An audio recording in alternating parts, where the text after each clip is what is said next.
July 16th, 1974.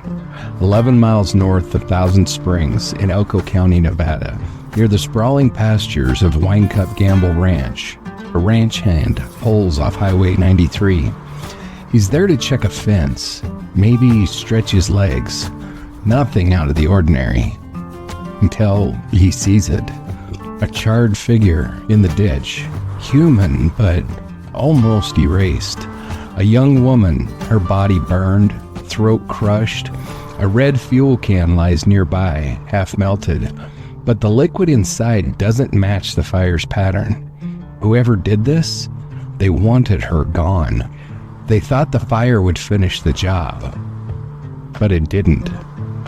She was young, somewhere between 16 and 25.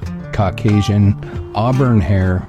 Even the flames couldn't destroy everything. She's become known only as Thousand Springs Jane Doe, a phantom without a name, another woman left behind along the lonely corridors of the Great Basin. No purse, no ID, no matching report, just scorched sagebrush and silence. But this wasn't random. It was calculated, intimate, cruel. And like so many others in this region, Star Valley, Devil's Gate, Shafter, her death may be part of a larger pattern. Tonight, we reopen the case.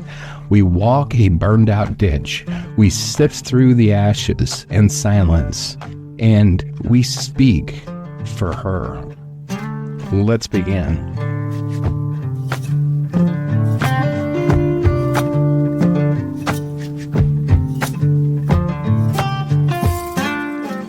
So, Angela, how's it going?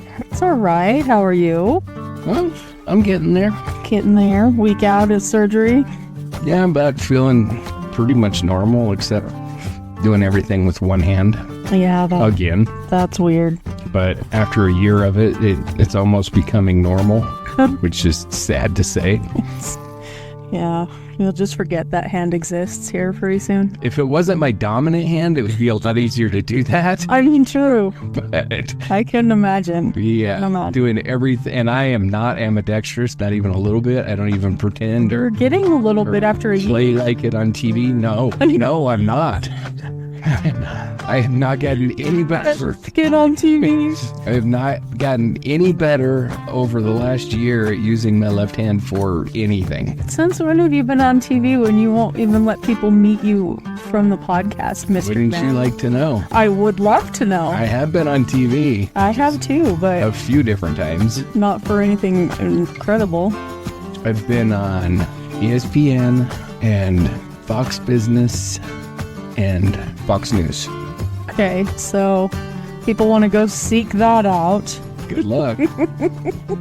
Good luck finding it. I haven't been featured.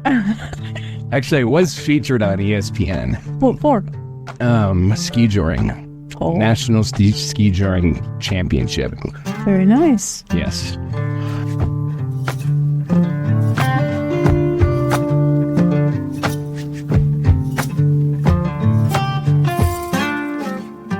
All right, so what's it like to imagine a place so remote that even a scream wouldn't carry? I imagine it's haunting, and it's the kind of quiet that makes you second guess what you saw or heard or what might be buried just off the road.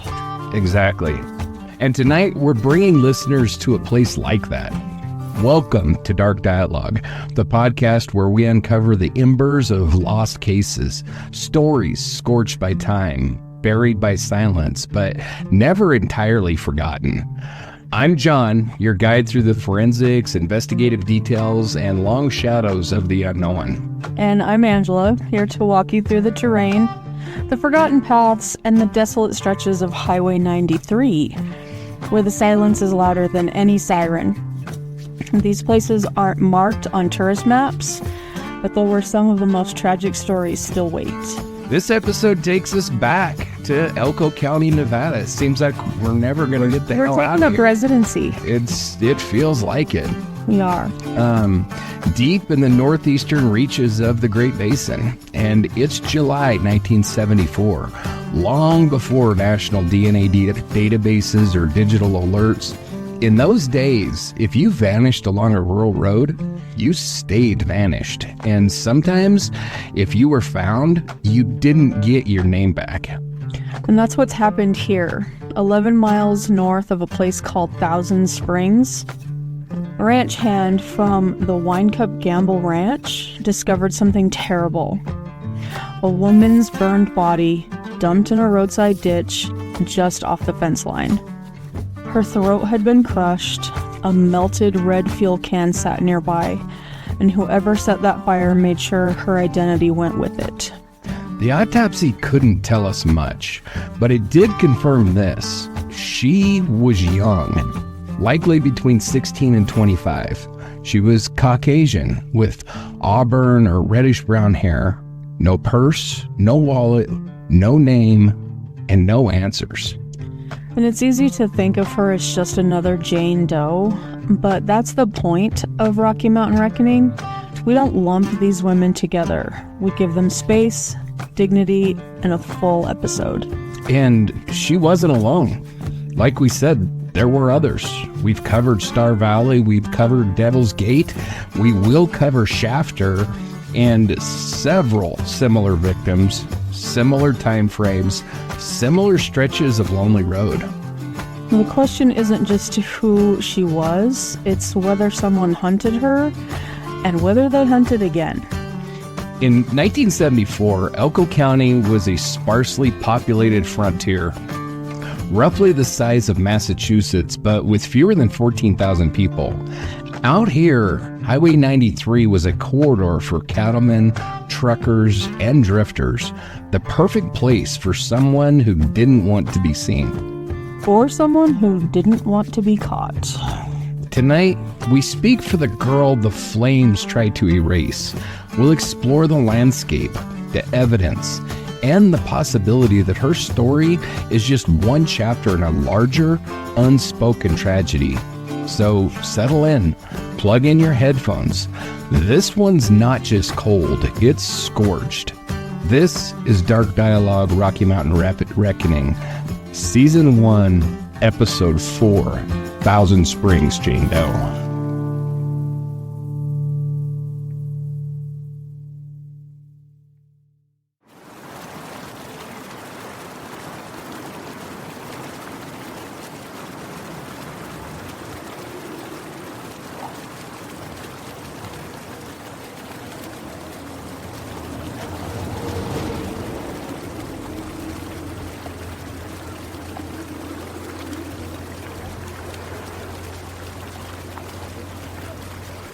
The rancher doesn't smell smoke, not anymore. But the reek of gasoline and scorched hair hangs heavy in the morning air. His boots crunch along gravel as he slows near the fence line. Just another day on the range until it isn't. At first, it looks like a blackened brush. Maybe somebody left a campfire smoldering. But then he sees a shape. Twisted, unnatural, burned to bone in some places, blistered skin curling like old bark in others. A red fuel can sits a few feet away, warped, melted. It's wrong, all of it. He steps back, fast now. He doesn't call out, doesn't investigate. He gets in his truck and he drives.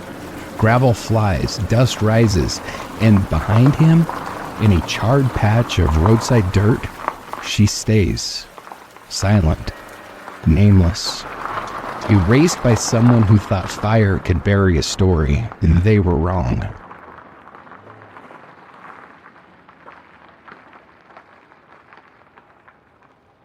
Drive north out of Wells, Nevada, and the land begins to stretch. There are no stoplights, no guardrails, just bladed gravel roads and horizons scarred by fire and solitude.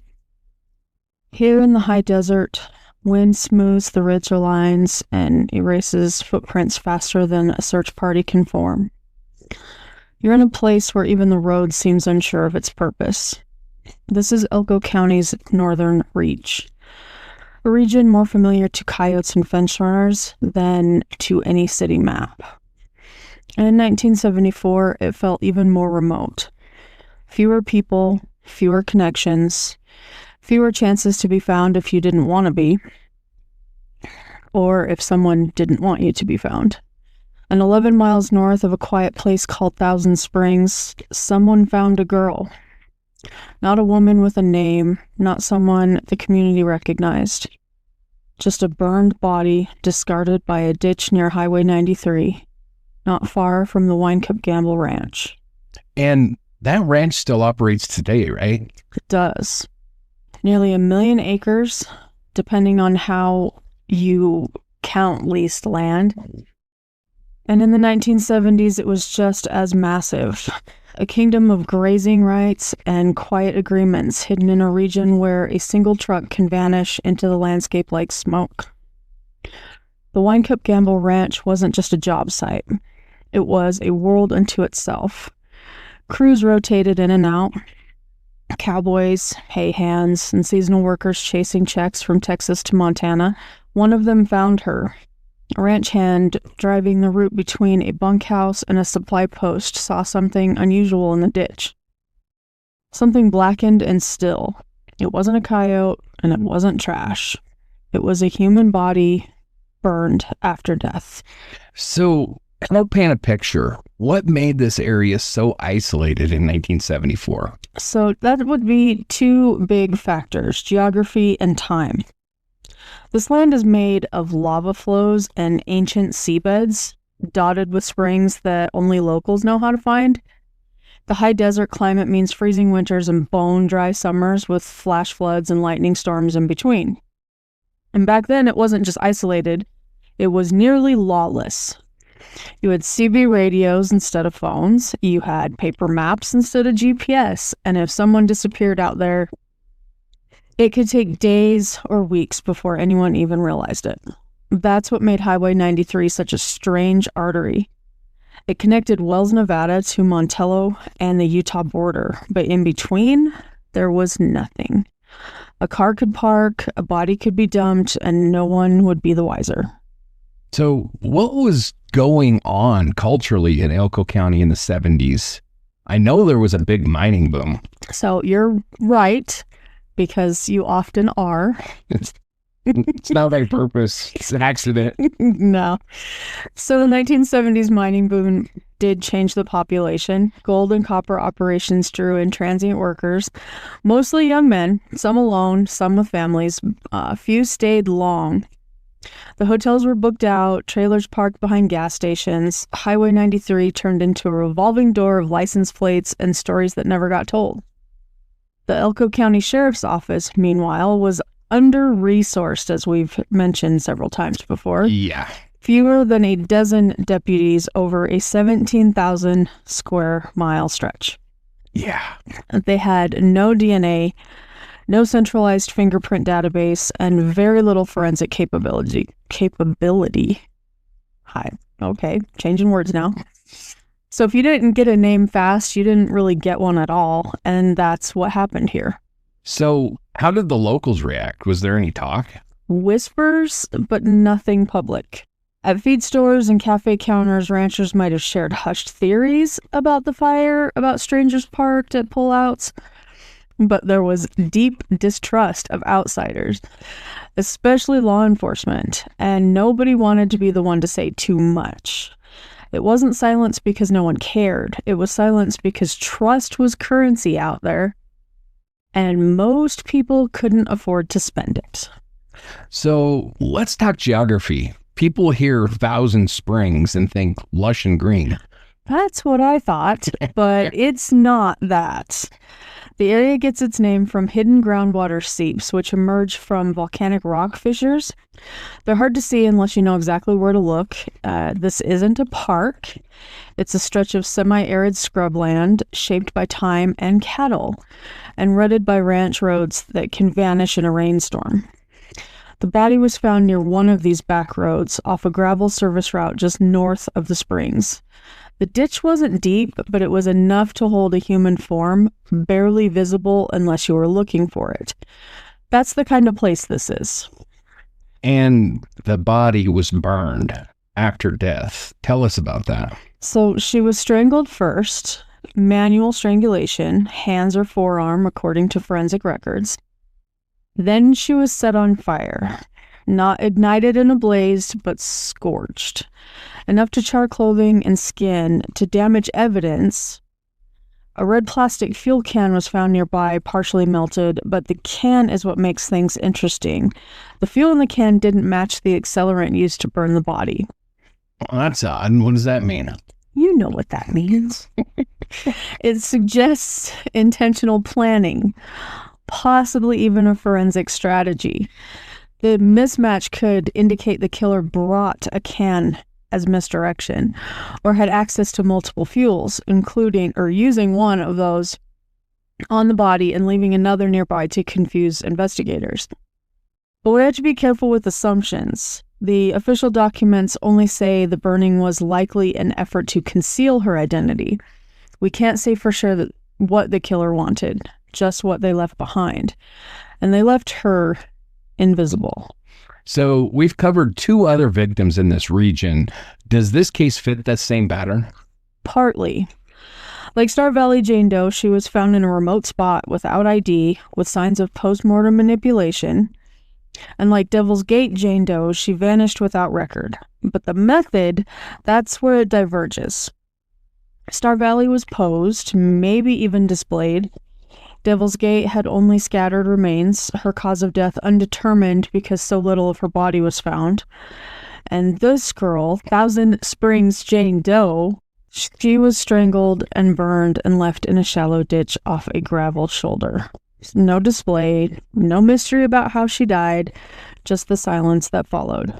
So it sounds less ritualized, more practical. Exactly. Whoever did this wasn't trying to send a message. They were trying to erase one. No wallet, no clothes, no dental match, no missing persons report from Nevada that lined up. And this was 1974, long before NamUs, long before FBI, VICAP system. If someone filed a report in California or Oregon, like we've said, it never reached Elko. She could have been from anywhere and going anywhere. And now she's buried in anonymity, lost among the ranch lands and silenced trails. So one last thing. Why this place? Why this ditch? It offered 3 things: time, cover, and deniability. The ranch road saw little traffic. The ditch was near enough to toss a body quickly, but far enough to avoid immediate detection. And there were no cameras, no patrols, and no chance of discovery until someone happened to drive by. And if they did, well, it wasn't their business. That's how people thought then, and sometimes still do. Mid-July 1974. Nevada's Great Basin simmers under an unforgiving sky.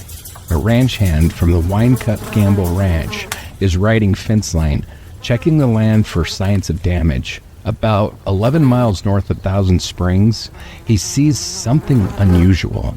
Smoke rising faintly from a depression just beyond the highway. It isn't a brush fire. He rides closer. What he finds stops him cold. A woman's body, charred, partially burned. The desert has given up a secret, but just barely. She's lying in a ditch, no more than 200 feet off Highway 93. There's no purse, no ID, no suitcase. Just a warped red plastic fuel can, half melted into the dirt. And a silence that has lasted for 5 decades. This is the story of an unnamed woman, now known only as the Thousand Springs Jane Doe. Discovered on July 16, 1974, her body was found in rural Elko County, Nevada, near the Wine Cup Gamble Ranch. She had been strangled, then, in what appeared to be a calculated effort, set on fire. No one reported her missing in the area, no one came forward, and though the fire was incomplete, it didn't destroy everything, it erased just enough. Her clothes, her face, her name. The red fuel can found beside her was partially melted, and the fuel it contained didn't match the accelerant used to burn her body. This suggests a deliberate forensic effort, possibly, though its purpose remains totally unclear. Elko County is still remote in many places today, but in 1974, parts of it were effectively off-grid. Highway 93, where she was found, is a long, sparsely patrolled stretch of road connecting mining towns, ranches, and desert crossings. The nearest towns back then, Wells to the north and Contact to the south, weren't places with bustling infrastructure. This was a place where people passed through or disappeared. The woman was white, likely between 16 and 25. She stood between 5'7" and 5'9", with a slim to average build. Her hair, where preserved, was described as auburn or reddish brown. She had no dental work, but her teeth showed signs of childhood fluoride exposure, molted from likely overconcentration in well water. Investigators tried to reconstruct her dental records. No match. There was no identifying features, no tattoos, no birthmarks, no scars. Nothing survived the fire that could confirm her name. What follows here is fictional. It's a composite, a way of giving her context using known patterns from the era. Cultural references and victimology techniques used by the FBI. We don't know her name, but we'll call her Clara. Not because it's accurate, but because it's human. Clara doesn't appear in any public record tied to this case or in any other Great Basin episodes. She deserves something more than silence, so we give her a name just this once. Clara could have been 16, might have been 18, maybe 21.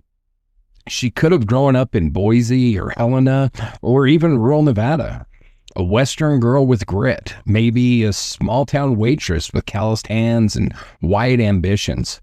Clara might have spent her days working the counter at a roadside diner, pouring coffee for truckers, saving her tips in an envelope that she kept taped beneath her dresser drawer. In her journal, pages worn and folded, she copied lyrics from Joni Mitchell and Janis Ian. She read Ms. Magazine in secret, circling ads for jobs in Reno and San Francisco. She kept a bottle of Jean Tea splash on her shelf, not because it was fancy, but because it made her feel like she had control over how she entered a room. In her duffel, a paperback copy of Jonathan Livingston Seagull, a pressed yellow daisy, 2 pairs of flared jeans worn thin at the knees, a cassette of Linda Ronstadt. These details, her perfume, her books, they're all imagined, reflecting 1974's cultural patterns, but they're based on real belongings from real women who disappeared. The early 1970s were a period of upheaval. Women like Clara were navigating a country that had only recently started talking about independence and equal rights. But outside cities, especially in places like the Nevada Outlands, it was still dangerous. Trusting someone for a ride could be the only option, and predators knew that. Women who left strict homes or small towns often left without telling anyone, sometimes by choice and sometimes out of necessity. In the era before national databases, a girl like Clara could vanish and never be reported missing, especially if her family assumed she wanted it that way. Clara might have been traveling along Highway 93, maybe hitchhiking. Maybe she'd planned to meet someone. She might have accepted a ride from a man who said that he was going to Eli or to Elko, or maybe she never got that far. What we know is this. She was strangled. Her body was taken to a ditch about 200 feet from the highway. An attempt was made to burn her, and the fuel can was left at the scene. Whether it was meant to distract investigators or simply part of a crude disposal effort, we can't say. But it points to intent, not impulse. Elko County investigators worked the case as best they could, given the limitations of the time. Fingerprint records were regional, not national. Dental matches were done manually through mail charts and phone calls. And in rural Nevada, there were no forensic labs within a short drive. The woman's remains were eventually buried, her case went cold, and her name faded into the backlogs. But Clara didn't fade. Not really. Her bones held evidence. The burn patterns told a story. Even the absence of personal effects raised red flags. This was not a spontaneous act. It was calculated and cruel. It told investigators that someone feared she might be identified, so they used fire, one of the oldest tools to erase identity. There's no telling what she could have become. A college student, a musician, a mother, a friend. But we know she was young. She was strong. She was strong enough to leave, to try. And whatever circumstances led her to that roadside ditch, they weren't hers to bear alone. In the decades since, her case has been reviewed. Her NamUs profile is now live.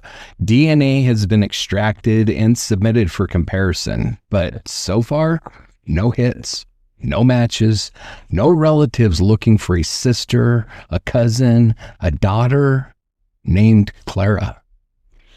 Sometimes when I think about her, I picture a girl walking with her thumb out, big dreams, a small bag, hope outweighing fear.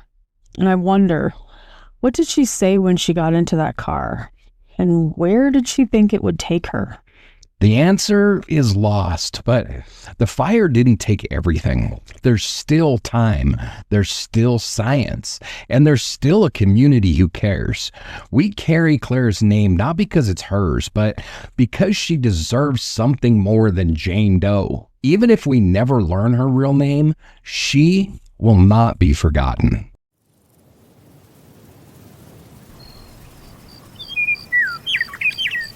The desert doesn't bury secrets. It strips them bare. What the sun doesn't bleach, the wind grinds to dust. And what's left, what resists that erosion, can speak louder than the loudest scream. Out here, what remains are bones. And what we call silence might be memory trying to speak.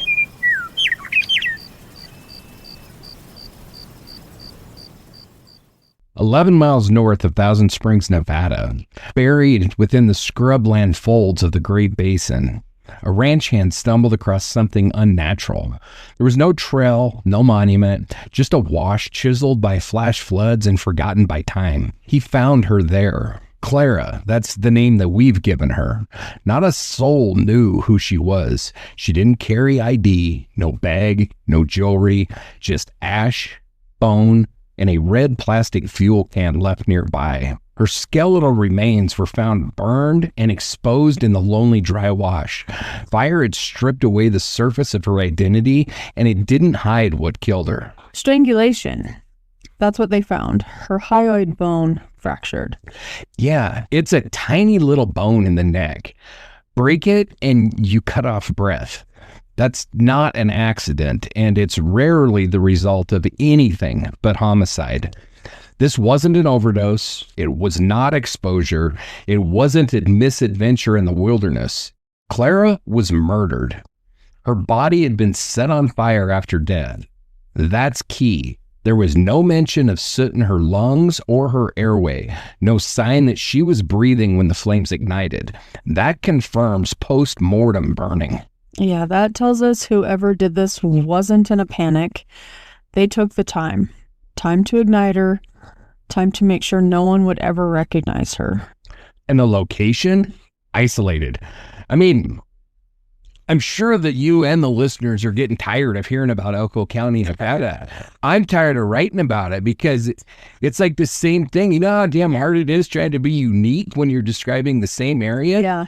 But it's insane that you've got a cluster of bodies in this freaking place that's in literally in the middle of nowhere. And might be all different people responsible for it. Could very well be. That's although so we weird. believe, I can't say we, I believe it's one douchebag from Wyoming. Mm-hmm. But, you know, it's just so crazy that you can have a cluster.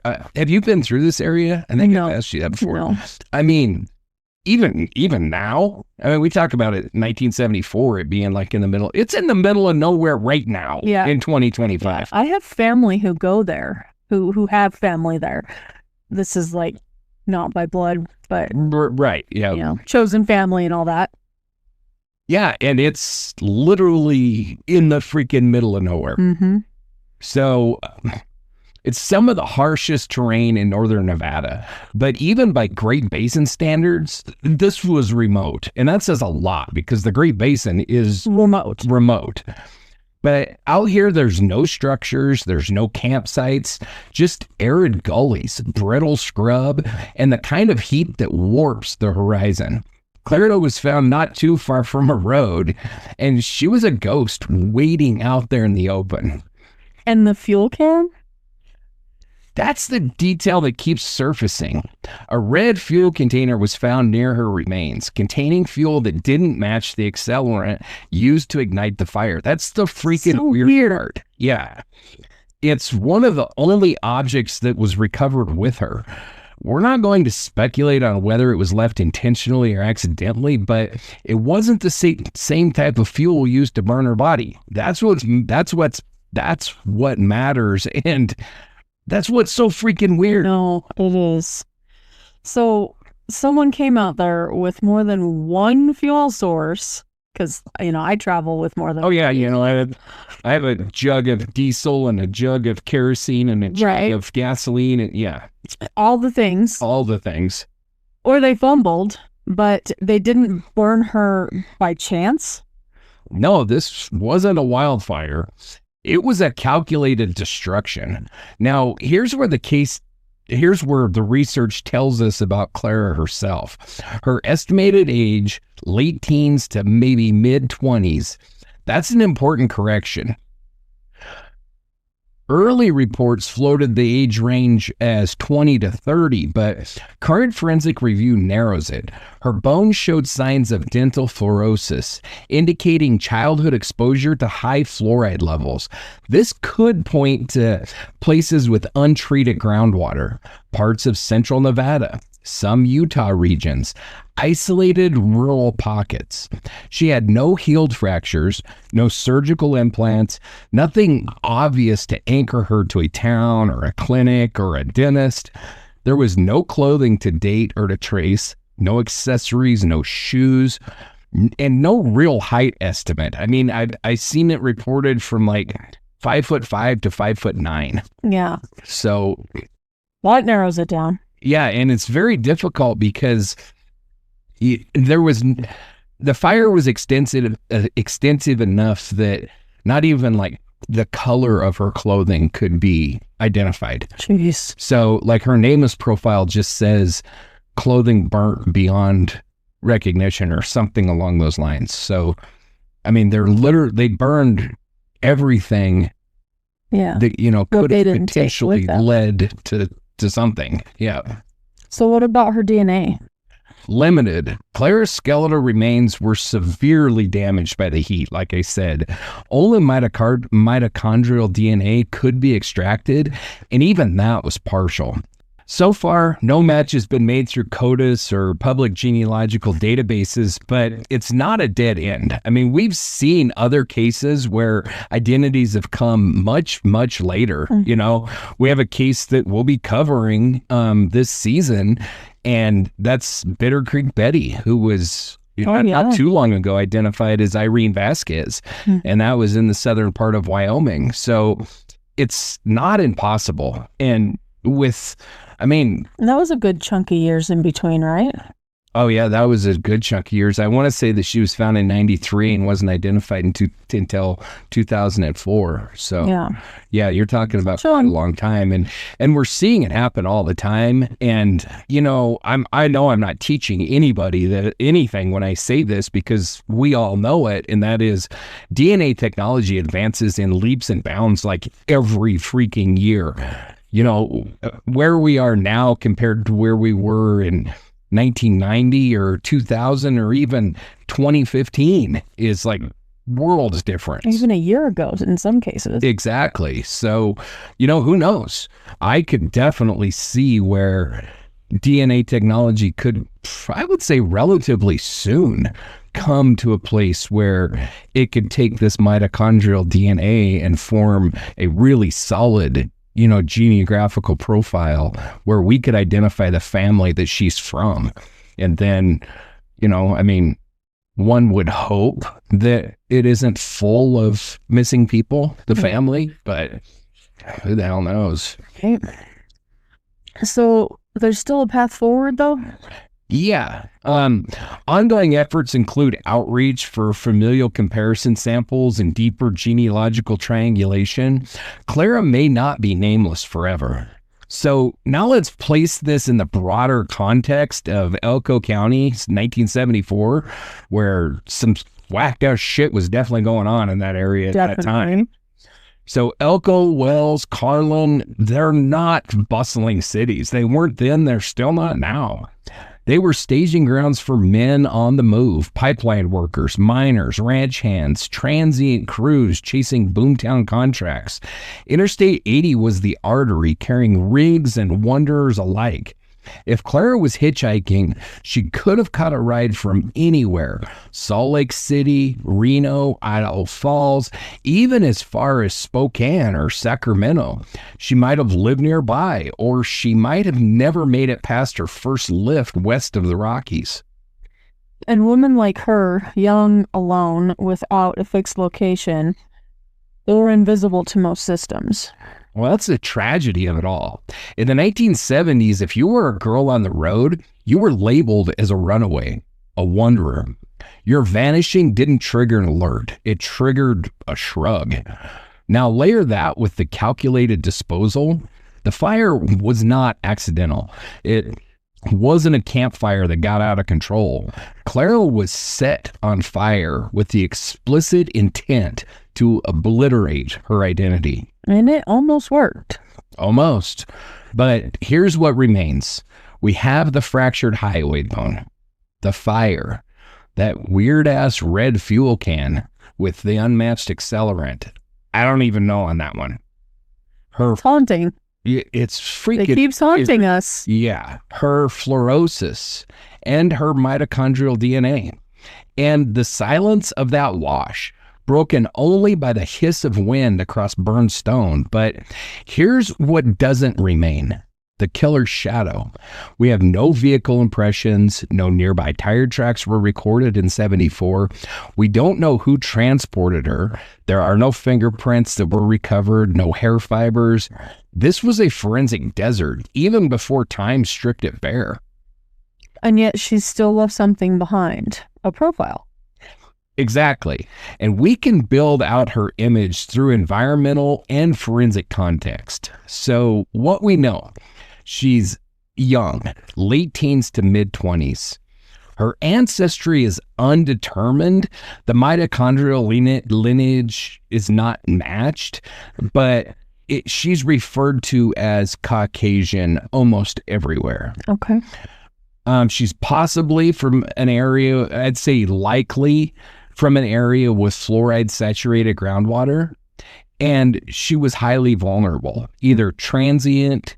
What's that? You said, or one of those places that made us swish every day in school. Yeah. You remember that? Oh, God, yeah, I remember it. I just don't think it had started by 74. Yeah, probably not. But yeah, I remember. I was just having a horrible memory. Freaking nightmare bullshit. Needed to take you with me. Don't even get me started on the lunacy of that nonsense. Vulnerability. Well, here we have a body that we're identifying because her teeth are jacked because she had fluoride-rich water, and as kids, they were shoving that shit down our throats. Every day. Every day. And you were timed. Yeah. Anyway. She was highly vulnerable, either a transient or hitchhiking or abducted from a vulnerable setting. Her death was manual strangulation, and we know that because of that fractured hyoid bone.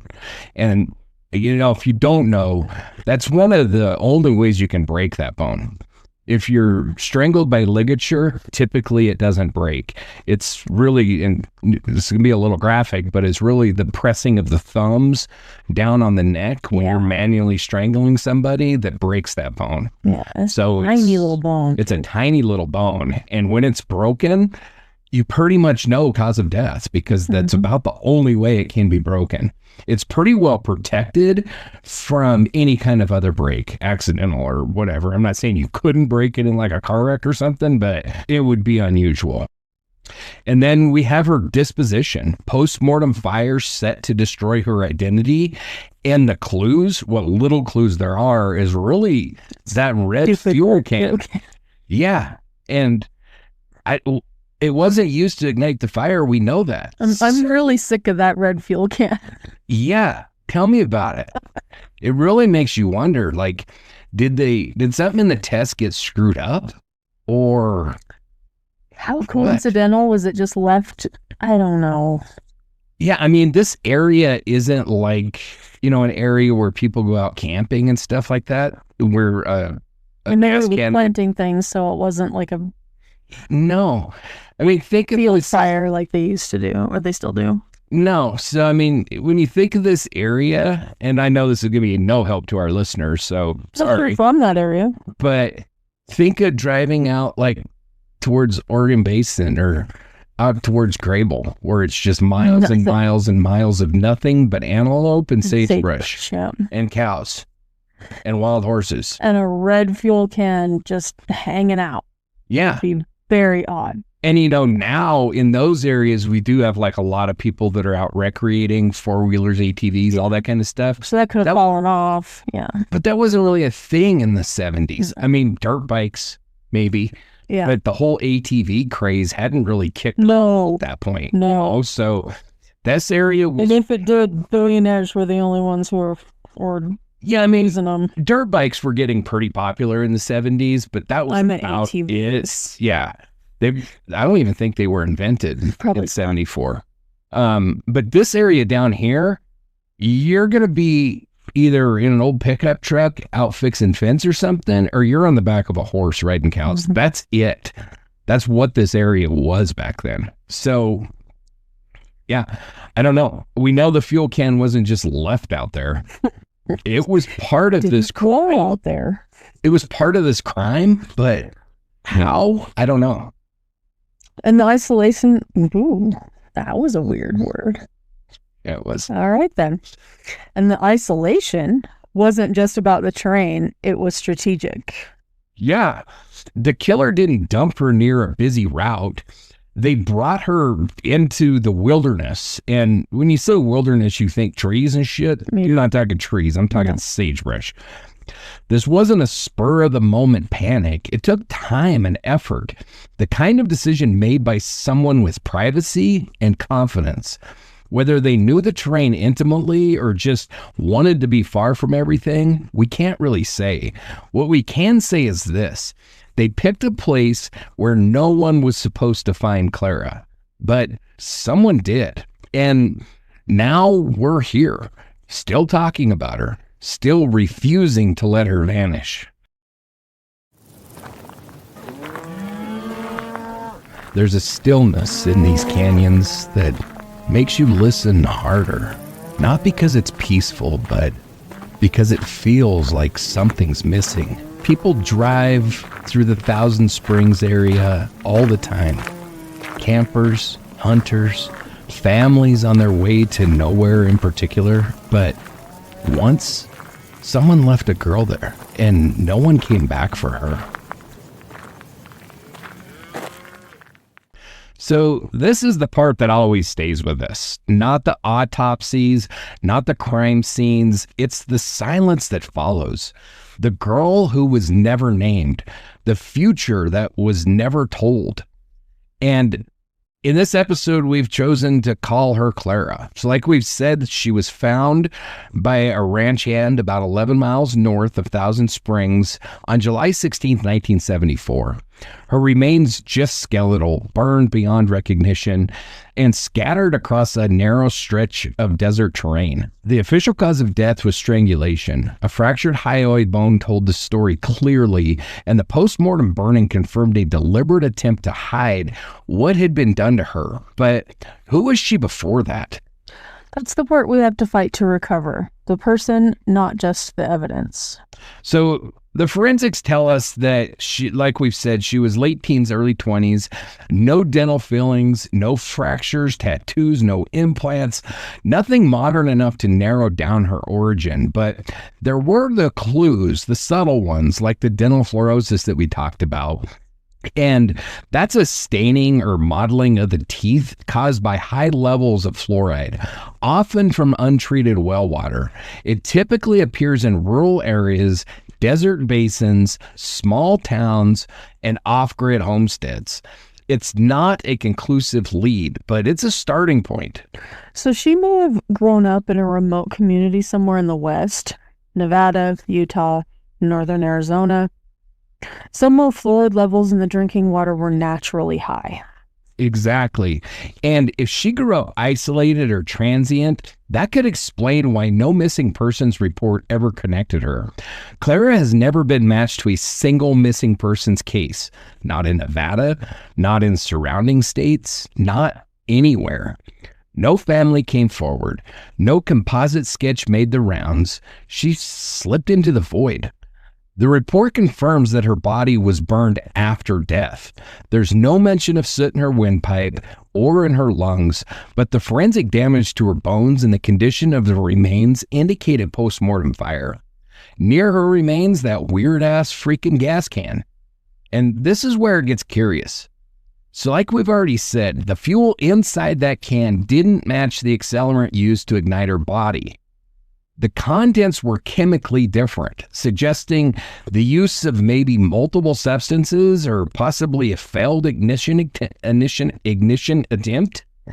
The can itself was left at the scene. It may have been overlooked or abandoned in haste, or it may have been something else entirely, an oversight in an otherwise deliberate act. What we can say is this: the fire was designed to destroy identity, not merely cover a crime. And yet they brought her there. That place, 11 miles from anything, wasn't an accident. Probably not. But speculation about whether the killer knew the terrain isn't something that we can confirm. The dry wash where she was found is remote, yes, but that's all we know. Whether the killer was local or just passing through, we're left guessing. What we do know is that Clara was not posed. Unlike Star Valley, unlike Devil's Gate, where the remains were limited to a partial jaw and scattered bones, or Star Valley, where Emily was found nude, posed in a cross-like manner, Clara wasn't positioned with intent. There's no indication of ritual, no arrangement, no attempt at dramatics. She wasn't meant to be found.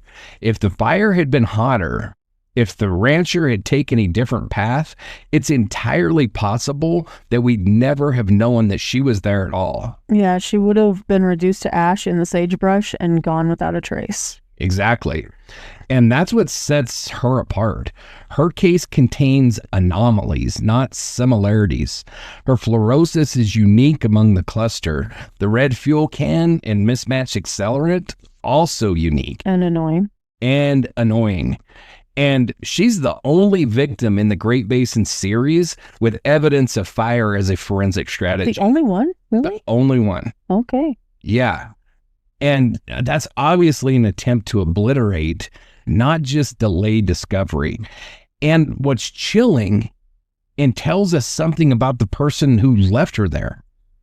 Not a moment of rage, not a chaotic crime. This was calculated. It was controlled. It was final. So let's talk about the context. 74 Interstate 80 was the artery of the West. Mining operations, cross-country hauls, transient workforces, it all funneled through Elko County. I-80's corridor was a hub for transient workers and drifters. This desert wasn't empty. It was moving. People were coming and going, hitchhiking, crowds couch surfing, hopping from mine to mine, and not everyone stayed long enough to be missed.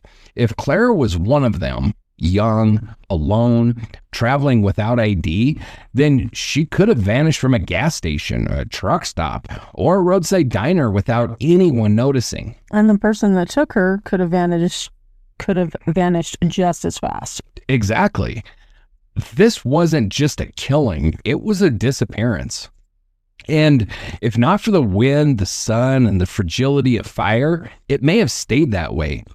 We returned to her for a reason, not just to piece together the fragments of a crime, but to hold space for the person lost inside it. Because Clara, like every one of these women, deserves more than a number, more than a coroner's report, more than a line in a spreadsheet. She deserves a name, a history, a reckoning. And as long as she's unknown, we're going to keep searching. There's a desolation that clings to Thousand Springs. It's not just the isolation, it's the absence of names, of answers, of time. The wind doesn't whisper. It scrapes, carving through barren ridges and eroded washes, carrying nothing but emptiness. That's where Clara was left, down in the ribs of the land. No headstone, no note, no name. But fire can only take so much. Some stories burn brighter when someone tries to extinguish them. 3 women, 3 counties, 3 years. They were never named in life, only numbered in death. Emily, found nude and posed in Elko County in 1972. Rachel, reduced to scattered bones in White Pine County later that same year. And now Clara, burned nearly beyond recognition in Elko County in 74. No missing persons reports ever matched their descriptions. No one ever came forward, and no one has ever been arrested for their murders. Yet the proximity, the brutality, and the concealment keep raising the same question. Was there one predator haunting Nevada's Great Basin in the early 1970s? Some investigators and analysts refer to this as the Great Basin killer theory, but how credible is it? Let's begin with geography and timeline. Emily was discovered first, July 14, 1972, in that secluded cattle pasture near Star Valley in Elko County. Her remains were found nude and posed in a cruciform position. Official records confirm her cause of death is 2 gunshot wounds, one to the neck, another to the left cheek. She had no identification, and the scene contained no clothing, jewelry, or shoes. Less than 3 months later, on October 2nd, 1972, Rachel was found in White Pine County. What remained was a partial jawbone and scattered bones in a ditch near the Devil's Gate area. Her cause of death could not be determined. There is no confirmed dismemberment, no clothing or very little clothing, those weird-ass La Fisa shoes, and no belongings other than that were recovered. And then, July 16, 1974, nearly 2 years after Emily, Clara was discovered by hikers in a dry wash 11 miles north of Thousand Springs, also in Elko County. Her skeletal remains bore signs of strangulation, evidenced by the fractured hyoid bone, and she had been burned. We've got the weird-ass stuff going on with the fuel can. We've got one fuel can there, but that one totally has me stumped. I have no freaking idea. I'm so annoyed by that fuel can. And then we've got the fluorosis of her teeth, which tell us probably the area that she grew up was central Nevada, Utah, southeastern Oregon. Those regions where the natural groundwater sources carry unusually high fluoride levels. There's no reference for New Mexico or Colorado or places like that as likely points of origin in this case. Despite the close timing and geographic proximity, there's no direct evidence linking the 3 cases. But still, the echo between them lingers, and at least for me, I mean, it just screams something's going on. You've got a cluster of bodies. The thing that really is off is the MO is different. Mm-hmm. So it makes it really hard, but you're talking about it. I don't know. It's strange. So what draws some of the Great Basin serial killer theory is the assumption of a pattern, perhaps even an escalation, in the way that these women were killed and left behind. Emily's death appears clinical and symbolic. Her body was posed in a cross-like position. There were no mention of defensive wounds in the official records, only the clear note of 2 gunshot wounds, precise and deliberate. The absence of clothing or identification was complete. Rachel's case offered far fewer details. We didn't even find all of her. We were missing the entire torso. We found partial jaw bones and then some scattered vertebrae and fragments. Really no clothing or personal effects were found. The condition of the remains and the lack of trauma indicators made it impossible to determine her cause of death. There's no indication of dismemberment. Whether her bones were scattered by weather, time, or wildlife couldn't be definitively stated. But Clara's case stands apart due to the burning of her body after death. Her fractured hyoid bone points to strangulation, and that weird-ass fuel can, holding a different fuel than was used, introduces a layer of confusion. To say the least. Yeah, if not deliberate deception. And then we've got her teeth that are marked by the fluoride. But when you look at the map, it's hard not to notice how deliberate these places seem.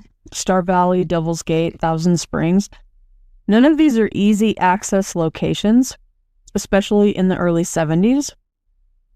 These aren't places you stumble across. You have to go looking for them or know about them already. Exactly. This terrain is rugged, the roads remote, and the population thin. For someone to bring a body out here, it required time, knowledge of the area, and a level of confidence that they wouldn't be seen. But whether that's evidence of a repeat offender or simply the geographic reality of this part of Nevada is a matter of debate. Another aspect of this theory lies not just in how the victims died, but in how little we know about who they were. All 3 were young women. All 3 remain unidentified, and in all 3 cases, there were no matching missing persons reports. Not then, and not now. No one seems to have looked for them. Emily's profile suggests she was in good health, likely in her late teens or early 20s. Her remains were well preserved enough for cause of death to be determined, but she carried no dental work, no surgical history, no identification. Her death, posed, stripped of all identity, seemed choreographed. Rachel's skeleton was so incomplete that even her age estimate is rough. But like the others, she left behind no trace. No signs of life lived before her death. Clara, despite having the most distinctive forensic feature in her fluorosis, has yet to be identified.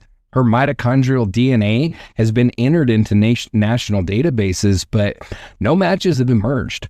Ongoing efforts at genetic genealogy may eventually lead to answers, but so far, they haven't. These women didn't just disappear. They vanished into a void where their identities, their histories, even their families remain absent. It's heartbreaking, honestly, because it's not just that their killers haven't been caught, it's that their names haven't been restored.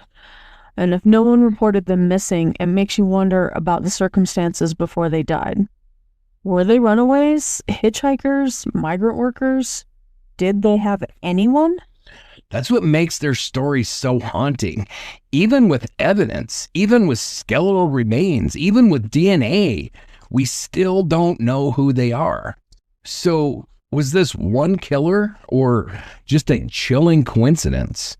There are similarities. 3 women, 3 years, 3 remote sites in the Great Basin. No identification, no clothing, no missing persons reports. But like we said, the methods differ. One was shot, one was likely strangled, and one's cause of death is completely unknown. The disposal methods differ too. Posing, scattering, and burning.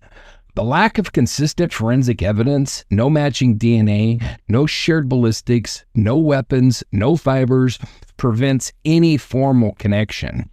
Still, the theory remains, and I've got to bring it up here that I continually go back to my theory on Star Valley that what if she wasn't posed? Mm-hmm. What if she was just drug out there and dropped? Yeah. Because then we have very similar disposals with the exception of Clara being burned. Other than that, we cannot say the Devil's Gate was dismembered. It's right. very likely that she was taken out there and dropped, and that coyotes or something spread her body, which happens. I mean, it's grotesque to think about, but it happens all the time. Yeah. So it's very possible that you have 3 women that were just hauled out and dumped, which matches perfectly, except for Clara being burnt. So just needed to bring that up. But what else can explain 3 women being murdered and abandoned in such similar ways in the same state during the same area without a single resolution? And I think part of the power of this theory is the silence. The idea that someone could do this over and over and never leave a fingerprint, never be noticed, never be missed. It's like these women didn't just die, they were erased. And in a region like this, the vast stretches of nothing, decades... All the nothing? All the nothing. I mean, Wyoming's that way. All the nothing. Drive across Wyoming and you're driving across a whole lot of nothing. I mean, you know, if you grow up on ranches and stuff like that, you see the grass out there. You see that it's great terrain for cattle or for sheep. Yeah. But other than that, it's nothing. It's just wide stretches of open land. And, you know, this area... Down in sagebrush. Yeah, and this area of northern Nevada is the same way. It's just open land. We have decades of underfunded law enforcement and transient populations. It's impossible. But even if there was no Great Basin serial killer and what we're left with is just as devastating. 3 women, still unnamed, still waiting. Before we close this segment, we want to acknowledge the discrepancy that often appears in online sources. Some platforms, including public wikis and case databases, claim that Clara had auburn hair and was found wearing a blue-green blouse and jeans.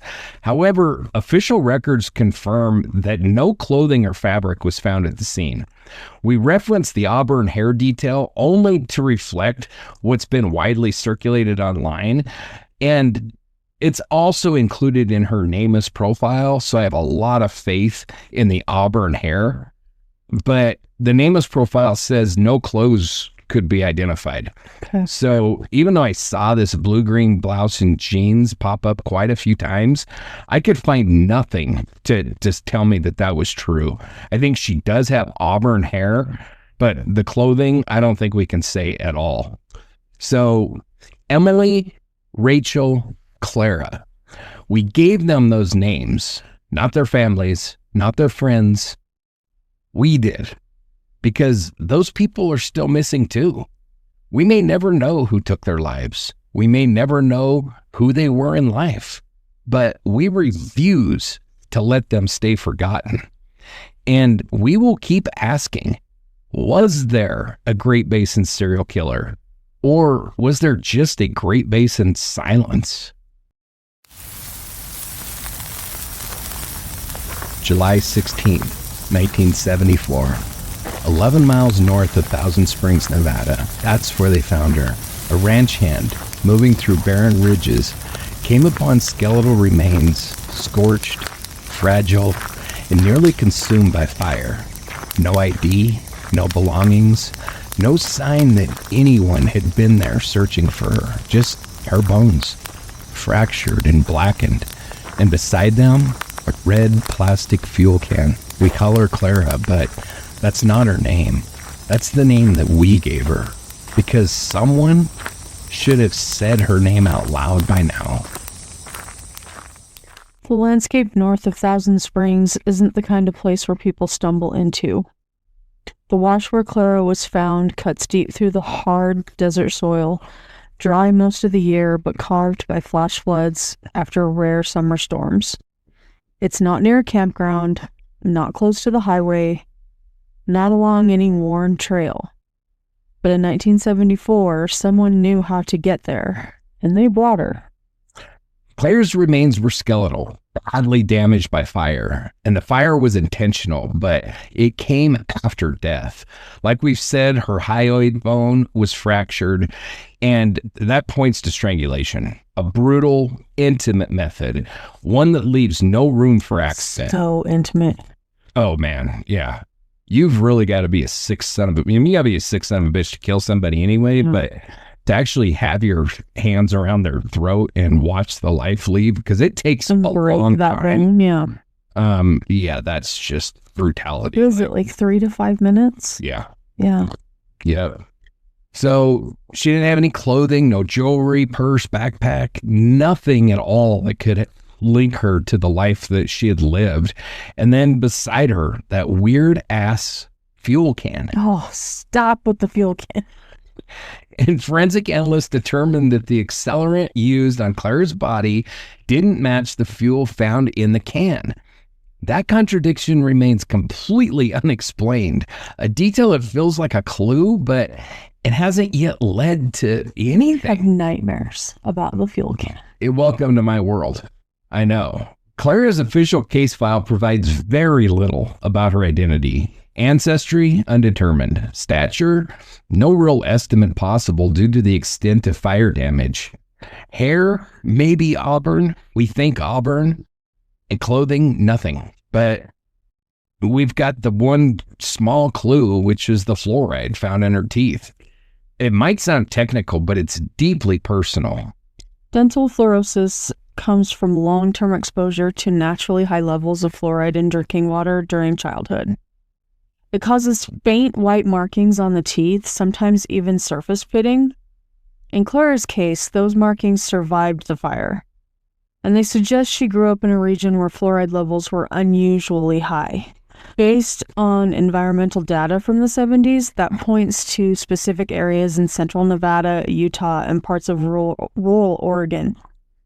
Not Colorado, not California, and not anywhere near Thousand Springs.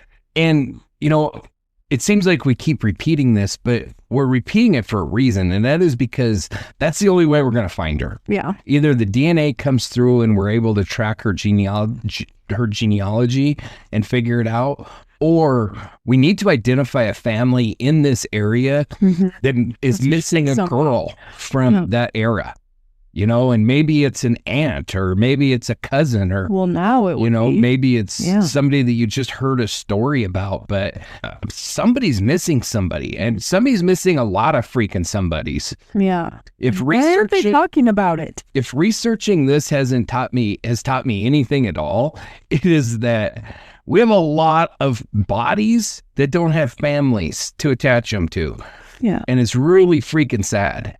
And a lot of families that aren't really talking about people they're missing. I know, and the hard part of it is this family wouldn't shut up about it if somebody was missing. I know, but the hard part about it is this era. And that's what I got to keep reminding myself of. I didn't experience this. I was born after this period of time. So, but, you know, we talked about it in the Devil's Gate case. I mean, in the Summer of Love, which was 67, 100,000 kids. Yeah. One summer, 100,000 kids left home to travel to San Francisco.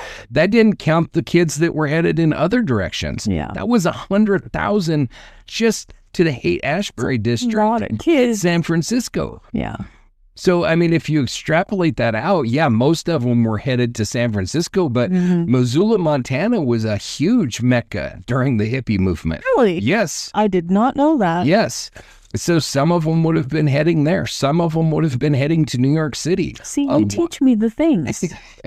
Yeah, they actually say that the hippie movement started in Missoula, Montana, and San Francisco, California. Interesting. I've only ever heard San Francisco. Oh, yeah. Missoula is definitely a big part of it. But, you know, some of them were headed to New York City. Yeah. A lot of hippies in the hippie movement went to New York City as well. So, I mean, you're talking hundreds of thousands of youth on the road during this time. It's weird as shit Scattering like to think about, because it's rare now to see hitchhikers. Yeah. And even when I was younger, you would see a few more of them, but it was rare.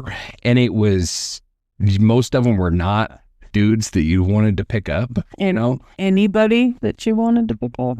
Yeah, the vast majority of the hitchhikers I've seen in my life have been men. I think in my life, women have pretty much. I've seen a lot of women. I really have not encountered that many women hitchhiking alone.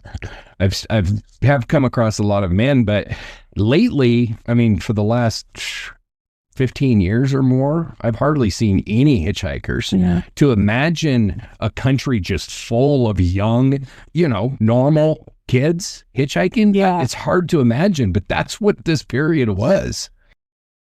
Fire is an old trick. People think it solves things, that it covers up mistakes, makes problems disappear, but fire doesn't erase identity. It just complicates recovery.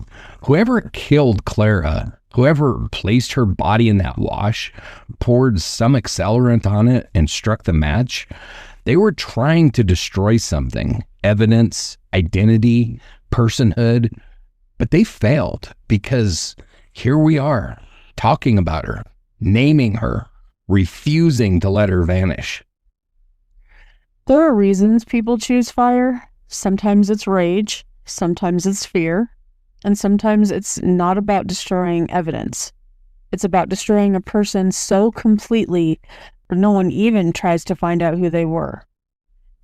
But even the charred absence of a life leaves shadows, and Clara's shadows are everywhere. And let me just say, would you please stop trying to burn bodies? The shit don't get it hot enough. The shit doesn't work. No. And I granted, we're talking about a Jane Doe that happened to be burnt, but we're talking one of 3 right now in the series. It's going to grow. Foreshadow. Throughout this season, we're going to be talking about a few Jane Does, and she will be the only one who was burnt. So, although, we talk about it, stuff like that, we've still got to address the fact that I don't think she's not identified because she was burned. I think she's not identified because of the time and the area where she was found. Yeah. I don't think she's any different as far as that goes from, Star Valley Jane Doe, Devil's Gate Jane Doe, Shafter Jane Doe, Fox Park Jane Doe. I could go on and on and on. Sheridan County Jane Doe. I don't think that makes it any different, So to sum up, John doesn't think she's unknown by fire. Yes. Stop doing it. Stop doing it. Shit doesn't work, man. It doesn't work. So when investigators found Clara's remains in the dry Nevada basin, they weren't greeted with much. She, like we said, was skeletal, burned, anonymous. Her bones lay scattered in a charred wash 11 miles north of Thousand Springs. Official records confirm that she died by strangulation, evidenced by that fractured hyoid bone, and the fire came post-mortem. But beyond that, there wasn't much else. And by the time law enforcement got there, whatever evidence hadn't already been destroyed by fire was being erased by time. Wind, sun, and scavengers. It's like the desert was trying to swallow her. Exactly. No wallet, no jewelry, no vehicle at the scene, that weird-ass plastic, or the weird-ass fuel can. I don't know exactly what it was. I didn't see pictures of that. See, I'm picturing it just being a red gas can. Yeah, but in the 70s, wouldn't it have been more metal? Weren't they more metal back then? That's what I was trying to think of too. And I don't know the answer to that. I don't know if they were producing plastic gas cans in 1974 or not. I grew up using almost all metal. Actually, I can't even say almost. I think I grew up using exclusively metal gas cans. But yeah, I also grew up with a dad that is quite a bit older than like other dads of kids in my generation. So I also grew up driving a tractor from the 1930s. No. So I don't know if that was just my childhood experience. I don't think it was, because most of mine are metal as well. Yeah, I mean, the plastic I don't remember plastic till like the 90s for some reason. I don't either, really. I Like mean, then we had to replace something and they had to be plastic. yeah, I mean, during my partying years when we were out having kegers and bonfires and stuff like that, all the gas cans by that point were plastic. Mm-hmm.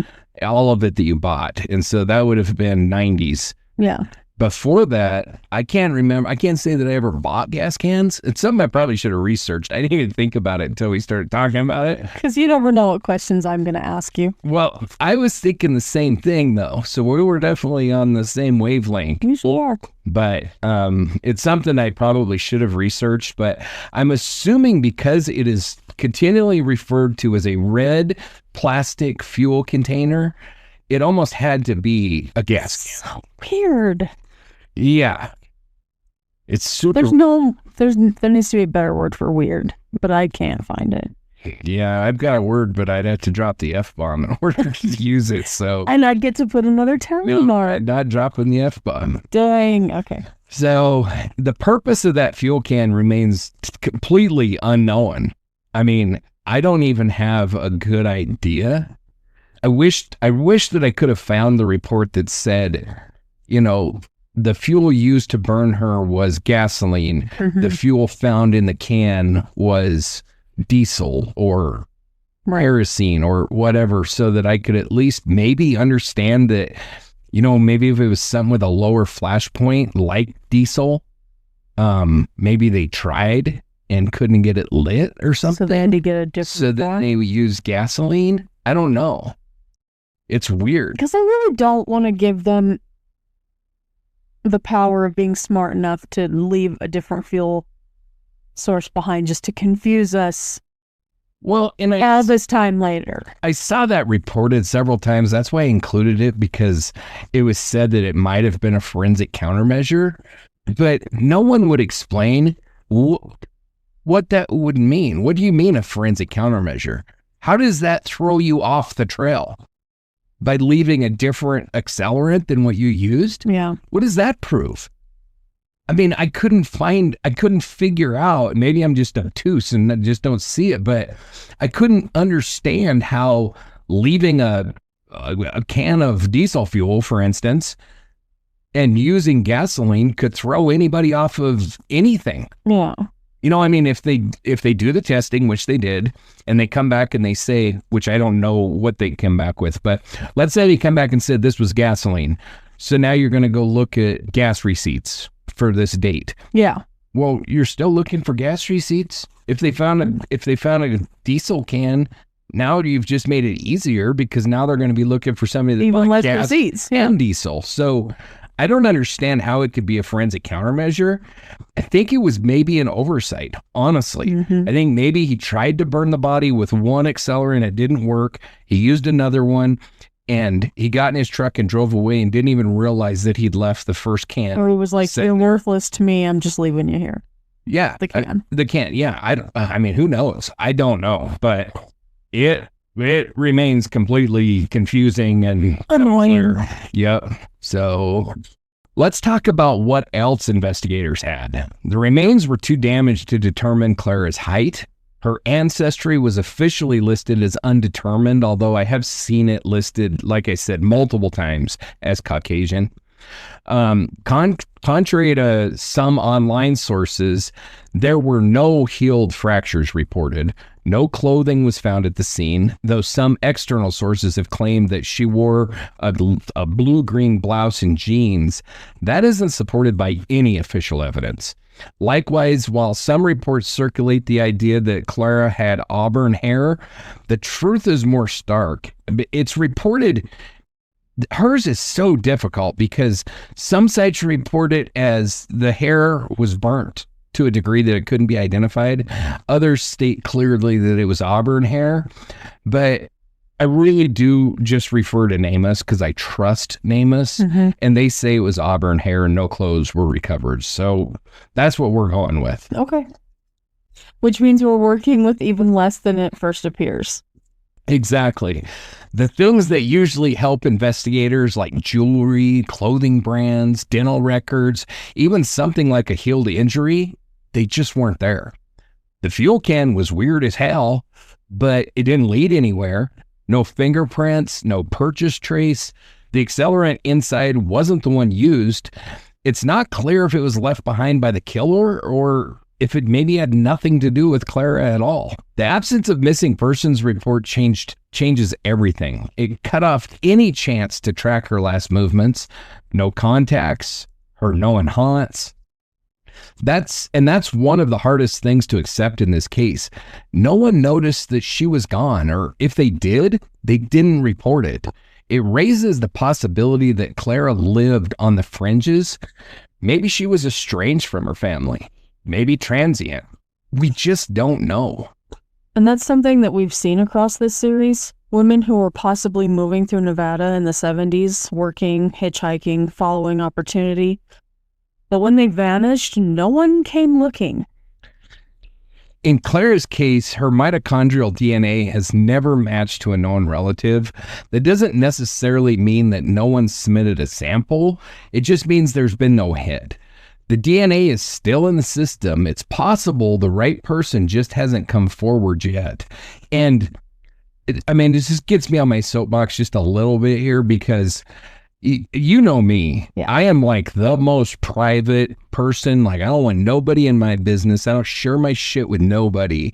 But I specifically joined Ancestry.com and submitted my DNA for a couple reasons. One, I thought it was fascinating and I wanted to see what my DNA said as far as where I came from, because I've always been told that I am like almost all Scottish with some German thrown in there and a little bit of Irish.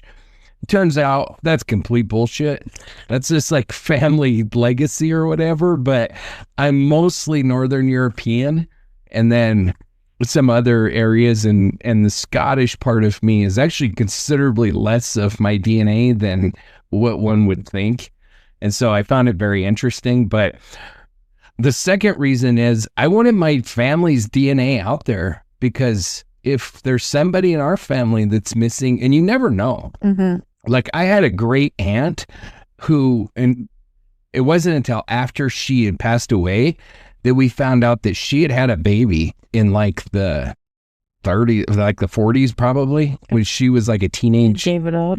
And yeah, and we actually met the woman and all that kind of stuff. But did you? Yeah. Interesting. Yeah. She looked us up and we met her and stuff. She was really nice. It was really cool. But the fact is, there could be somebody like that out there that's linked genetically to my family that I don't even know about. Yeah. That could be one of these Jane Does. And so I wanted my DNA out there. I got nothing to hide. Like, I ain't gonna, go kill anybody or whatever. So if my DNA is on file, I'm not really too worried about it.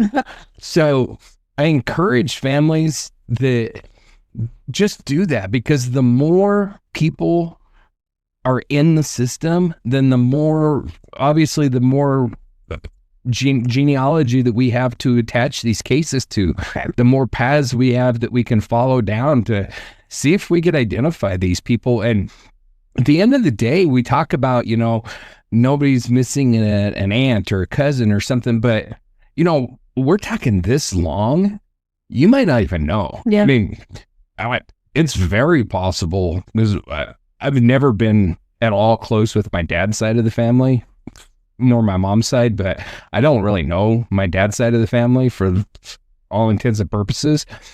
There's a very good possibility that there's like a second cousin or something out there that's missing that I wouldn't even know about. Right. Because it's not like I know everybody in my extended family. Yep. So you might not even know it, but you submit your DNA and it hits that it's in your family tree, then they can kind of weed that down and find that it belongs to, oh yeah, that weird ass uncle that dad never spoke to because they got in a fight when they were in high school and never talked again. Yeah. Whatever the case may be. So I know I'm on my soapbox. It has solved a lot. By reverse genealogy, it has solved a lot of things. Yeah. Well, it freaking put D'Angelo behind bars in So I don't have California. specifics because my brain files aren't like yours, but I knew that you would if I brought it up. Oh yeah. And so, I mean, yeah, it is putting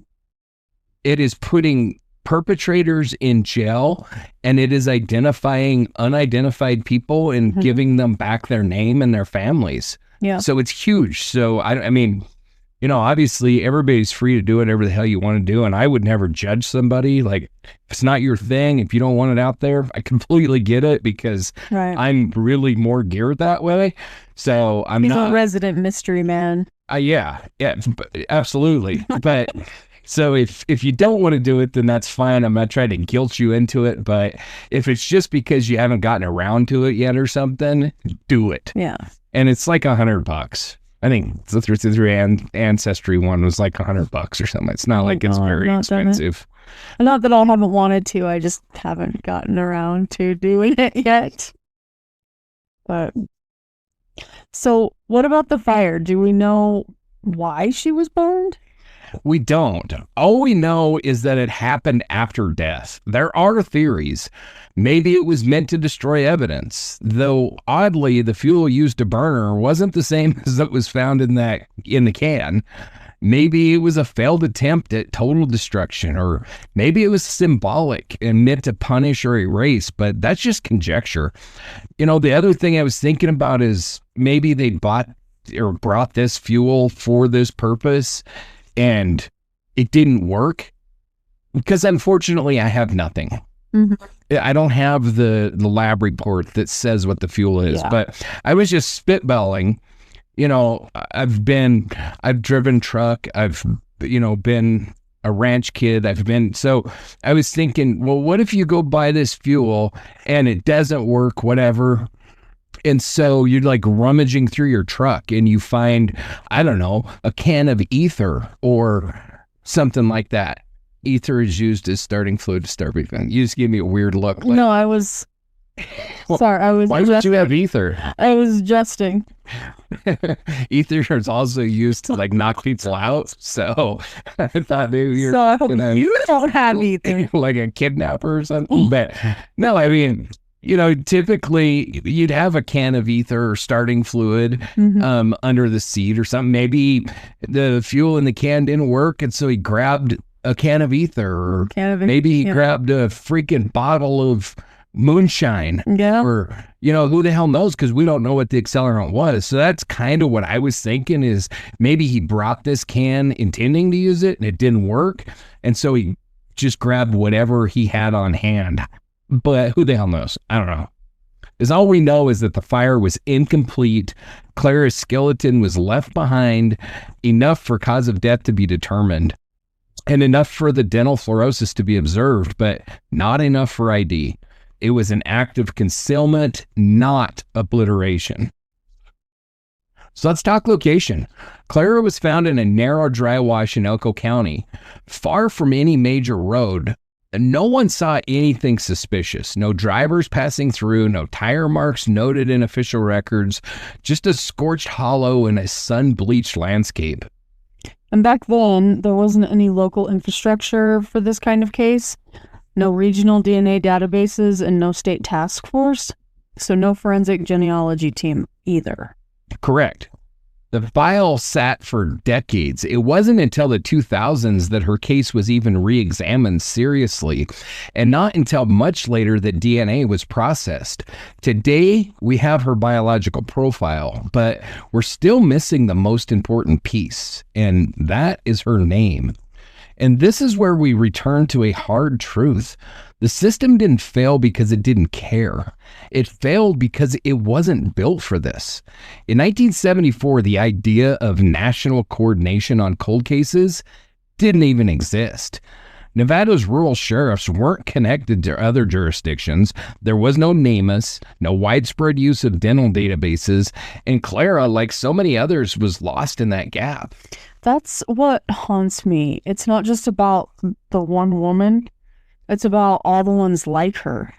All the Claras who never made it into a flyer, who never had anyone knocking on doors or asking for updates. Exactly. The missing aren't always missing to everyone. Sometimes they're only missing to us. And that's why we keep telling their stories, because Clara didn't disappear. She was taken, and somebody knows who did it. The Great Basin is a place defined by contradictions, expansive yet claustrophobic, isolated but deeply connected by rail lines, ranch roads, and memory. For the unidentified woman that we call Clara, these contradictions shaped not just the way she died, but how easily she disappeared. She wasn't the only one. Clara's remains were found in a dry wash 11 miles north of Thousand Springs, Nevada, on July 16th, 1974, as we have mentioned. However, there's no mention of a road nearby, no clear path leading to the site, just empty country where few people venture without reason. That kind of landscape, it swallows the living and erases the dead. And it's not unique to Elko County. Across the border in White Pine County, another identified woman we already talked about last episode, Rachel, was found in a ditch, her bones scattered and sun bleached. And a year earlier, or a few months earlier, Emily was discovered outside Elko with the 2 gunshot wounds, one to the neck, one to the cheek. Her body may be posed. But while their methods differ, their placements share something eerie. Yeah, they were all left where no one was supposed to find them. Clara's placement in a dry wash wasn't accidental. There was no slope, no debris filled, just skeletal remains scattered in a shallow basin typical of eastern Nevada's terrain. It's the kind of place that floods in the spring, scorches in the summer, and freezes in the winter. And it's exactly the kind of place someone might pick to be forgotten. The remoteness of her discovery makes one thing clear. This was not panic. It was planning, but what kind? Clara's cause of death was strangulation. That kind of injury speaks to direct contact, to force and control. Official records offer no evidence of additional trauma or restraint, and no indicators survive to confirm or to rule out sexual assault due to the extent of the burning. The post-mortem fire destroyed nearly all the soft tissue and clothing. No dental restorations were found, no vehicle tracks or impressions were documented, and while the weird-ass freaking gas can was discovered near the site, the fuel didn't match the accelerant used, so it really tells us nothing. Absolutely nothing. Nothing. Nothing. Yeah.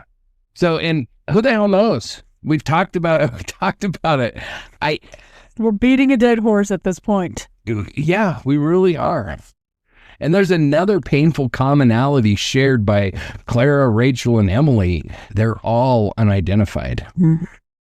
I don't know.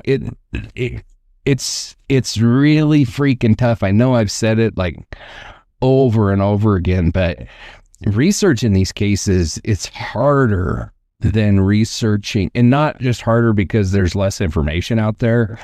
It's harder because my heart just goes out to them, and it goes out to their families if they were decent, which they very well might have been, because you got to put yourself in the era, right? Mm-hmm.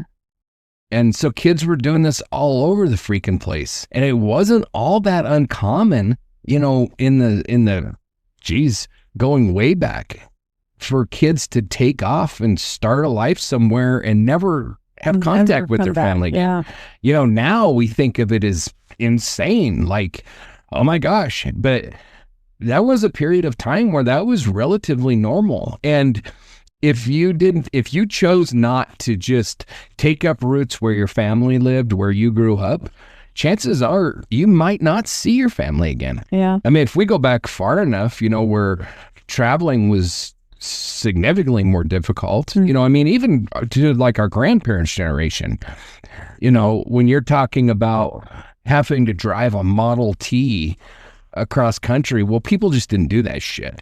It didn't happen. You might as well walk. Yeah, it just didn't happen. And, taking a horse, well, you're not going to do that. So what would happen is a lot of times people would take a train to a new location, but you think about, like the pioneers that settled the West or whatever, come out in covered wagons and shit like that. They never went home. No, they never saw their family again. Unless the family followed them out. Right. Yeah, but there wasn't like Thanksgiving visits. No, I have never seen a story of anybody going back once they landed. No. Out here. No, it just didn't happen. And so I know we're talking about the 70s and we're not talking about the 1800s, but still, it was still more that way than it is now, where somebody might pick up and so my point is these families might just have assumed that their daughter went off and started a new life and hoped that she was happy and hoped for the best. Married, she's doing well, all the things. And then, if they were older, if her parents were older, say maybe in their 70s or something like that, in 74, or 72, whenever these girls went missing, and they didn't have a whole passel of siblings, then once their parents passed, there's nobody to carry the torch. Yeah. So they just become forgotten. And that still happens today. And it's harder to find women because our names change when we get married most of the time. Right. So. Yeah. And, we're talking about this, but, we're also, it also brings to mind cases like, John Benet Ramsey, Maura Murray, Heather Elvis, Brooklyn Farthing, like all of these cases that we've covered that are unsolved, and their parents are their biggest advocates. Yeah. Julie Murray has kind of taken the torch a little bit from Fred, but the parents are typically the biggest advocates. Yeah, the point is the family is there looking. Right. But once the parents die, then if there's siblings, maybe the siblings carry on, but that's not as guaranteed as it is with parents. Yeah. And then once the siblings go, there's nobody. Nobody, because, the nephews and nieces. Yeah. I mean, it's not as strong with them. So it's not as strong. They never knew these people. Yeah. Maybe they grew up hearing stories about them, but they never knew them. There might be the one-off that's like, I am going to find that person. Yeah. For the sanctity of my mom, but. And it happens. We hear stories about, those that have carried that torch, but it's rare. It was all my life and I need to know the end. And Yep. But yeah, it's rare. And so it's as sad as it is to say, I can't attack the families for not continuing to search or whatever, because for a couple of reasons. One, that aspect that it was the 70s and it was different and people would just leave and you may not hear from them again. And then two, what tools are at their disposal? Yeah. Lack of money. Do they even know what direction they went? Yeah. I mean, so we know that she could have potentially come from Oregon and California, but she could have come from other areas too. And what are you going to do? Plaster the entire United States in missing persons flyers? Yeah. You know how impossible that would be in 1974? Yeah. Because your ass would literally have to do all of the driving and drive from place to place to place. There is no email. Yeah. You know what I mean? You could call grocery stores and something and see but it's impractical. Yeah. So to understand how Clara vanished, we have to understand where she vanished from. Elko County in 1974 was a crossroads. The I-80 corridor brought truckers, ranch hands, and seasonal workers from across the western U.S. Mining operations had expanded, and with them came transients, workers who drift in for weeks and then leave without notice.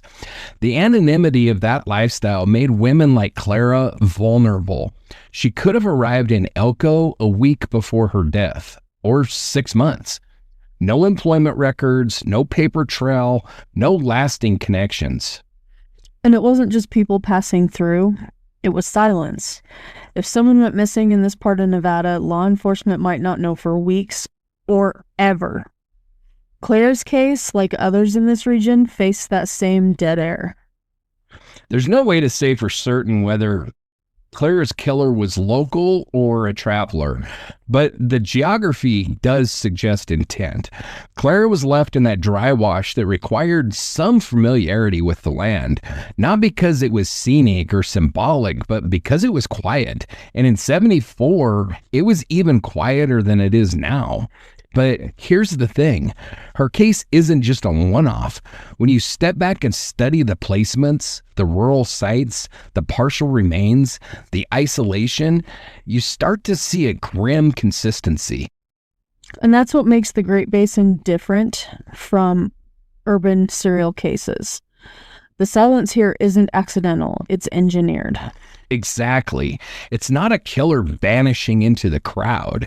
It's a killer counting on the fact that no one was ever going to come looking to begin with. And yet, people did come. And so, someone did find Clara. And despite the fire, despite the fuel, despite the distance, she's been remembered. The red freaking weird-ass can, still there when authorities arrived. The bones, still preserved enough for forensic analysis. And the landscape, it refused to stay silent. Clara's killer may have chosen the Great Basin for its silence, but that silence is over now. She has a name here, a story, and a voice. She didn't have a name when they found her, just a place. A dry wash north of Thousand Springs.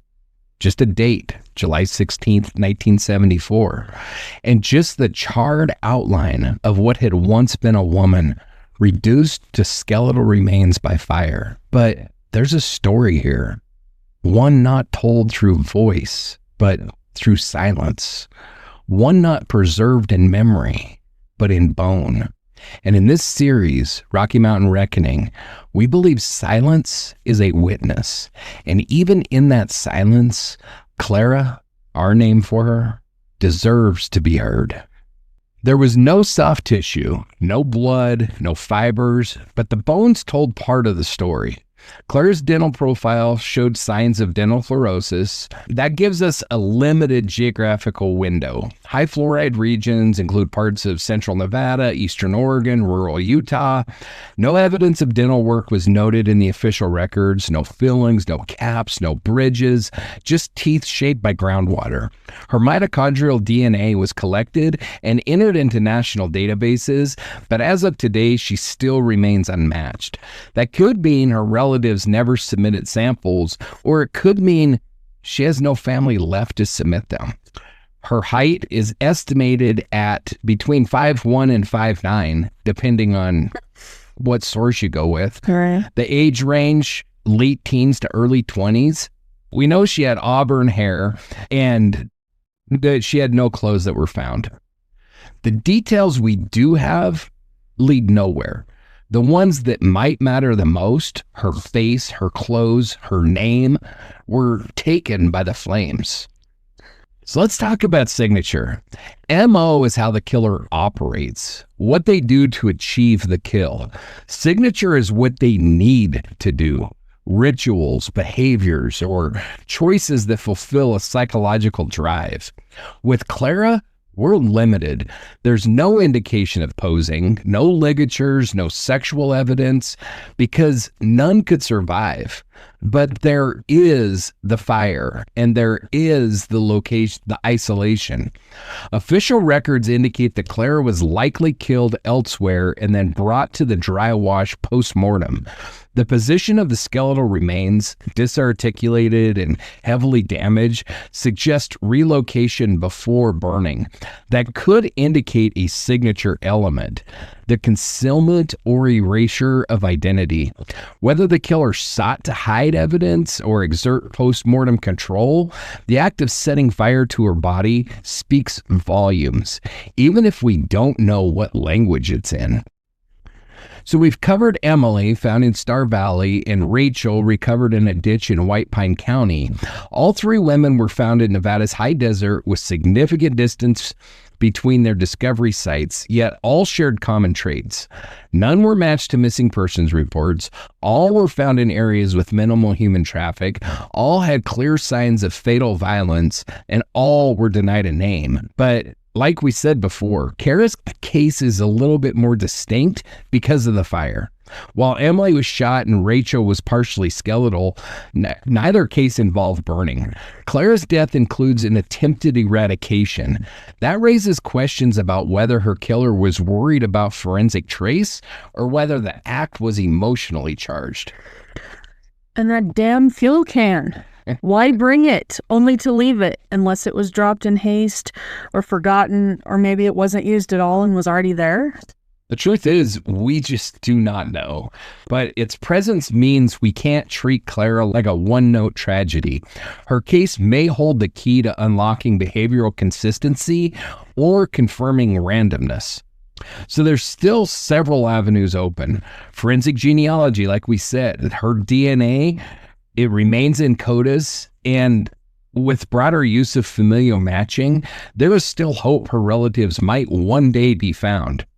Then we have the geochemical isotope analysis. Her fluorosis could be triangulated with isotope testing to further narrow her region of origin, especially if matched to known well systems or aquifers. The fuel can manufacture date. If any batch records survive from the 1970s, the make and model of the red plastic can might narrow distribution centers, but that's a long shot. Mm-hmm. And then we have cold case comparison. New data sharing systems could allow her case to be cross-referenced with missing persons from Utah, Oregon, Wyoming, Nevada, who were never entered into NamUs. This requires human review, someone combing yearbooks, phone books, local newspaper classifieds, which frankly is the kind of work this community was built to do. So what do we call it? Not a signature, not a pattern, maybe just a trace? Maybe that's enough, because in Clara's absence, we have one truth. Someone brought her to that wash. Someone set her on fire, and someone walked away. They may have thought they erased her, but they left behind dust, and in this series, we followed the dust. Clara's story doesn't just begin with her discovery in a dry wash north of Thousand Springs. It begins with an absence. No name, no ID, no one looking for her. Official records say she was found on July 16th, 1974, that she'd been strangled. She had a fractured hyoid bone to confirm that. Her body, reduced to skeletal remains, showed evidence of post-mortem burning. There were no clothing fragments, no jewelry, no wallet. But what we do have is evidence of a killer's choices, location, method, concealment. Each of those decisions leaves a trace, and that's what we're here to examine. This segment is about the suspects, not definitive answers, but viable candidates, men who intersect with these timelines, methods, and locations. Some will be retained for future cases. Others will be set aside, but only if we can say why. So, let's begin with who I'm starting to believe might be one of the biggest pieces of shit ever to walk the face of the earth. This guy is a total asshat. I hate him very much bad. So Everybody say his name. Let's all say it together. Dale Wayne. His name has come up earlier in this. His name has been all throughout this. And, you know, I gotta say, his name might be your dying breath. It's just crazy because, you know, we started out this series with me explaining how Lisa Marie Kimmel's disappearance really helped kind of ignite this flame of true crime curiosity in me, whatever you want to call it. Yeah. But it wasn't until I really started digging into this. I've always said, I think this guy was a serial killer. I think he has more victims. I didn't just come by that shit. It was out there by investigators that dealt in the case. So I've always said that. And then I've always really felt that he was tied to Amy Robectol's disappearance in Lander. And so to say that, you know, I didn't know much about the guy or whatever, that's a misnomer. That's not true. I did. But before I started digging into this series, I never realized. You didn't know the depth of hate that you had for this man. I did not. And I did not realize the clusters of bodies that follow this man. Yeah. Wherever he lives, there's dead women all over the place. Yeah. Is it coincidence? I don't think so. Yeah, I don't think so either. So anyway, Dale, the piece of shit Eaton, in 1988, he murdered Lisa Marie Kimmel. We know that. He's convicted of it. He buried her car in a pit on his property, threw her body off a bridge into the Platte River in Casper. The parallels between Eaton's confirmed murder and Clara's case are notable, not in details of method, but in geography and strategy. So we know from court documents, prison intake records, and family history that this piece of shit was in Elko County in the early 70s. We know that for a fact. His known behaviors, using isolated terrain to avoid detection, operating within the Great Basin corridor, and disposing of victims in ways that delayed discovery, all align with Clara's case. But Eaton's documented homicide occurred 14 years after Clara was killed. There's no forensic evidence tying him directly to Clara.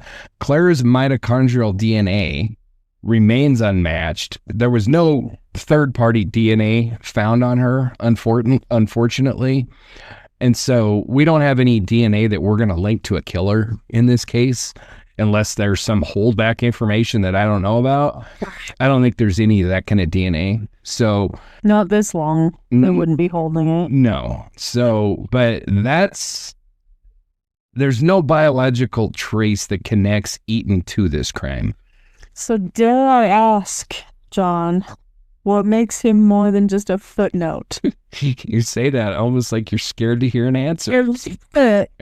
So, geographic opportunity and behavioral alignment. I mean, we know for an absolute fact that this piece of shit was in this area in the 1970s. And then, not to foreshadow too much, but we're actually going to be leaving this area and we won't be back until 1993. And just so happens, Delwyn Eaton's there in East County. So Delwyn Eaton's fixing to leave Elko County and go to Wyoming, where we're going to be going, because that's when our next victims are going to be there. Because we're following him around. And then this piece of shit isn't going to be back in Elko County until 93, when Shafter County Jane Doe then pops up in 93. At the same time this piece of shit returns to Elko. And not to give away too much, but I've already said this before, but his uncle's son, don't ask, I don't know. His uncle's son was with him in Elko. So we know for a fact that he was there in 93. Mm-hmm. So we have that. We have the behavioral alignment. Clara's killer used remoteness deliberately. And this piece of shit was known to do the same. I mean, I know if you're listening out there and you've never been to Wyoming, when I say Moneta, Wyoming, you have no clue what I'm even talking about. But get a map of Wyoming. Pull up Google Maps and type in Moneta, M-O-N-E-T-A, and look at where it is. It's in the middle of freaking nowhere. That's where this douchebag lived, and that's where he kept and tortured Lisa Marie Kimmel, in the middle of nowhere. This is what this is his MO, is seclusion. And that doesn't make him Clara's killer, but it does keep him viable, especially given his confirmed presence in the region when she died. So now let's consider Bobby Jack Fowler. Fowler was a violent transient convicted of rape and implicated in several murders in Oregon and British Columbia. His crimes involved overpowering victims, often with brute force, and disposing of bodies in remote locations. He worked construction and traveled extensively throughout the West. Could he have passed through northern Nevada in 74? Absolutely, but that's where the match weakens. Clara was strangled. There's no confirmed blunt force trauma. Fowler typically beat or restrained his victims, sometimes using ligatures or duct tape. Clara's remains showed no evidence of binding, and the burning appears post-mortem. That weird-ass fuel can near her body contained a liquid that didn't match the accelerant, and its presence remains totally unexplained. So while Fowler had the mobility and the violence, his known methods just don't fit Clara's. Still, we can't rule him out entirely. He stays in the background on a watch list, not a short list. So, John, what about Roy Melanson? Well, Melanson is a textbook predator. He traveled widely, Texas, California, Colorado, often posing as a ranch hand or a laborer to gain access to women.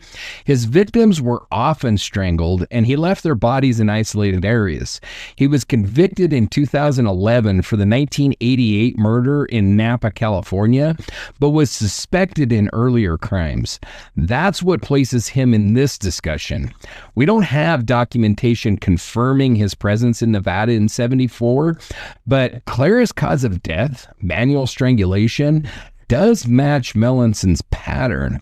He is methodical, he is opportunistic, and he operated in the right states. So if there's no confirmed presence, is he ruled out? No. He is retained, not prioritized for Clara, but preserved for comparisons with other victims. Makes sense. Particularly any later ones confirmed to have died by strangulation with a desert disposal. So let's shift gears. This worthless pile of freaking disgusting shit. God, this guy disgusts me. And his dumbass couldn't tell. Of a worthless ass wife, girlfriend, whatever this freaking animal was, I don't know. But anyway, Gerald Gallego, alongside his worthless bitch of a wife, Charlene, murdered at least 10 young women between 1978 and 1980. They used a van, abducted girls from public spaces like malls and parking lots, and killed them in isolated areas of California, Nevada, and Oregon. Sick. Very. And the fact that a woman participates in this shit, it just makes it worse. I don't know why, but it does. And she would lure these girls to him. So I don't know. I get nothing but disdain for actually all these pieces of shit we talk about. But I don't know why it is that I hate some so much more than others. But there are some that just make my blood run cold. Like I just despise them. And the Gallegos are definitely like that. Yeah. If we haven't said before, we don't mince words here on this. Yeah, you're probably never going to be left wondering what John thinks. Yeah, you're never going to wonder what John thinks. So, Clara's death predates Gallego's confirmed killing spree by 4 years, and her abduction, if there was one, left no witnesses, no vehicle description, no mall or store or urban context, just wilderness. So that's why we can eliminate Gallego for Clara's case. The profiles just don't line up. They may appear in other cases in this series, but not here. Oh, joy, I cannot wait. Yeah. So what about Wayne Nance? So Nance is the Missoula Mauler, a suspected serial killer who died in 86. Praise be Jesus. After his... That was not a laughable thing, but... I laugh at weird times. What can I say? After his death, police uncovered links to several unsolved homicides, most involving extreme violence and sexual assault. He often posed victims or staged scenes. He worked jobs that gave him geographic access throughout the Mountain West. Here's the challenge. Nance's confirmed crimes began years after Clara's murder, but his behavioral patterns, strangulation, remote disposal, staging, do warrant consideration. Again, we have no documentation placing him in Nevada in 74, but his inclusion in this segment is strategic. If future forensic links emerge, Nance needs to be on the board. So where do we land? So let's break it down. Dale Wayne Eaton, the strongest viability for Clara. And, I don't just say that because I really hate the piece of shit. I've said before that I really try to do this in a non-biased way. Mm-hmm. And the fact of the matter is, he's the only piece of shit out of the whole collection of pieces of shit that we know for a fact was in Elko County during this time. Mm-hmm. The rest of them were guessing they could be. They were not. They were a few hundred miles away. Yeah. It's possible. No, we know this son of a bitch was there, and he has familial ties to the Elko area. Mm-hmm. So he could have stayed with family really at any point because he was a transient drifter. So it's not like he would have been missed if he would have cruised on down to Elko for a month and killed himself a couple of women and then come back to Wyoming or whatever. That's just the life he led. Yeah, he had no legit job to speak of. He was a welder, and so he had his own welding truck. Yeah, And- not a stationary place where he was. Well, he worked for himself. So it's not like he had an employer that he was punching time cards for. And if he would have got like a welding contract in northern Nevada during the time, he definitely would have driven his piece of shit old truck out there, stayed with his family, and worked on that job. Yep. And with the mining and the oil and everything in that area, it's very probable that he could have been working those jobs in that area. What we do know for a fact is he was there during the early 70s. So he's definitely retained for consideration. Then we have Body Jack Fowler. It's a weak method match. He's retained for a broader series context. So we can pretty much say he's not included for Clara, but he might pop back up again. We reserve the right to use him again. Okay. Right. Which is kind of the case for all of these. Yeah. I'll say it. So we've got Roy Melanson, the strangulation match, the unknown geographic link. He's retained also. We have the Gallegos, and I haven't decided yet. I think it's very likely that they're not going to reappear in this series for a while, at least. Okay. Because, where we're headed, then they weren't tied to Wyoming. Okay. And, we're headed to Wyoming here pretty quick. So I wouldn't expect this piece of shit's name to pop back up for a little while, but I can't say that they won't show up again later down the road. And then we've got Wayne Can we run them over when they do? Oh, yes. Yeah, we could do humanity a favor. Any of these bastards that are still alive, we could just end them and that'd be over with. So Don't call us for jury duty. We've already decided. on these asshats, Yeah. you damn right we have. So, and then finally we have Wayne Nance. He's not a primary suspect for Clara, but he is retained for potential future matches. Put a pin in him too. Yes. So, I wasn't waiting for your approval. I had already done it. I have editing power. I can make it sound normal, except you always got to come in with some kind of thing. It's like, how the hell how do I edit this out? Is that not why I'm here? It is why you're That's here. what I thought. So some listeners may wonder why You do this whole thing by yourself, and you wouldn't need me. it would be so boring, though. Nobody would listen to it. So some listeners may wonder why we don't assign probabilities and draw lines between dots more aggressively, but this isn't about numbers. It's about truth. Clara deserves a solution grounded in evidence, not speculation. We've got the red fuel can, that weird-ass thing that continues to plague us. The fuel inside didn't match the accelerant used. Was it left in panic? Was it a misdirection? Did it belong to somebody else entirely? Was it aliens at this point? We don't know. The burning obscured evidence, but what's left, the pattern of death, the location, the absence, it still tells us something. And her age? Per official records, Clara was likely in her late teens to mid-20s. That puts her in the same age range as most other victims across the Great Basin that are included in this series. Women whose lives were stolen and names lost. Obviously, no suspect has been charged in Clara's case, and for now, no suspect may ever be. But that doesn't mean that we stop. In the next segment, we'll walk through the sequence of events that investigators believe led to Clara's death, and what the scene tells us about what happened in her final hours. She wasn't supposed to be here. Thousand Springs is the kind of place where time forgets to pass. Barren ridges sweep across the Nevada desert, parched by sun and silence.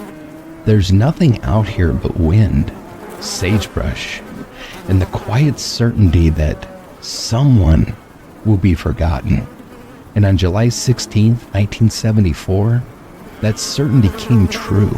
According to the official records, Clara was found approximately 11 miles north of Thousand Springs. Her skeletal remains were partially burned. No skin, no clothing, no personal effects, just bone. A weird red fuel can rested nearby. There was no identification, no indication of who she was or why she had ended up in such a remote part of Elko County. We know she died by strangulation, but that's the only certainty. Everything else has been stripped away by heat and time.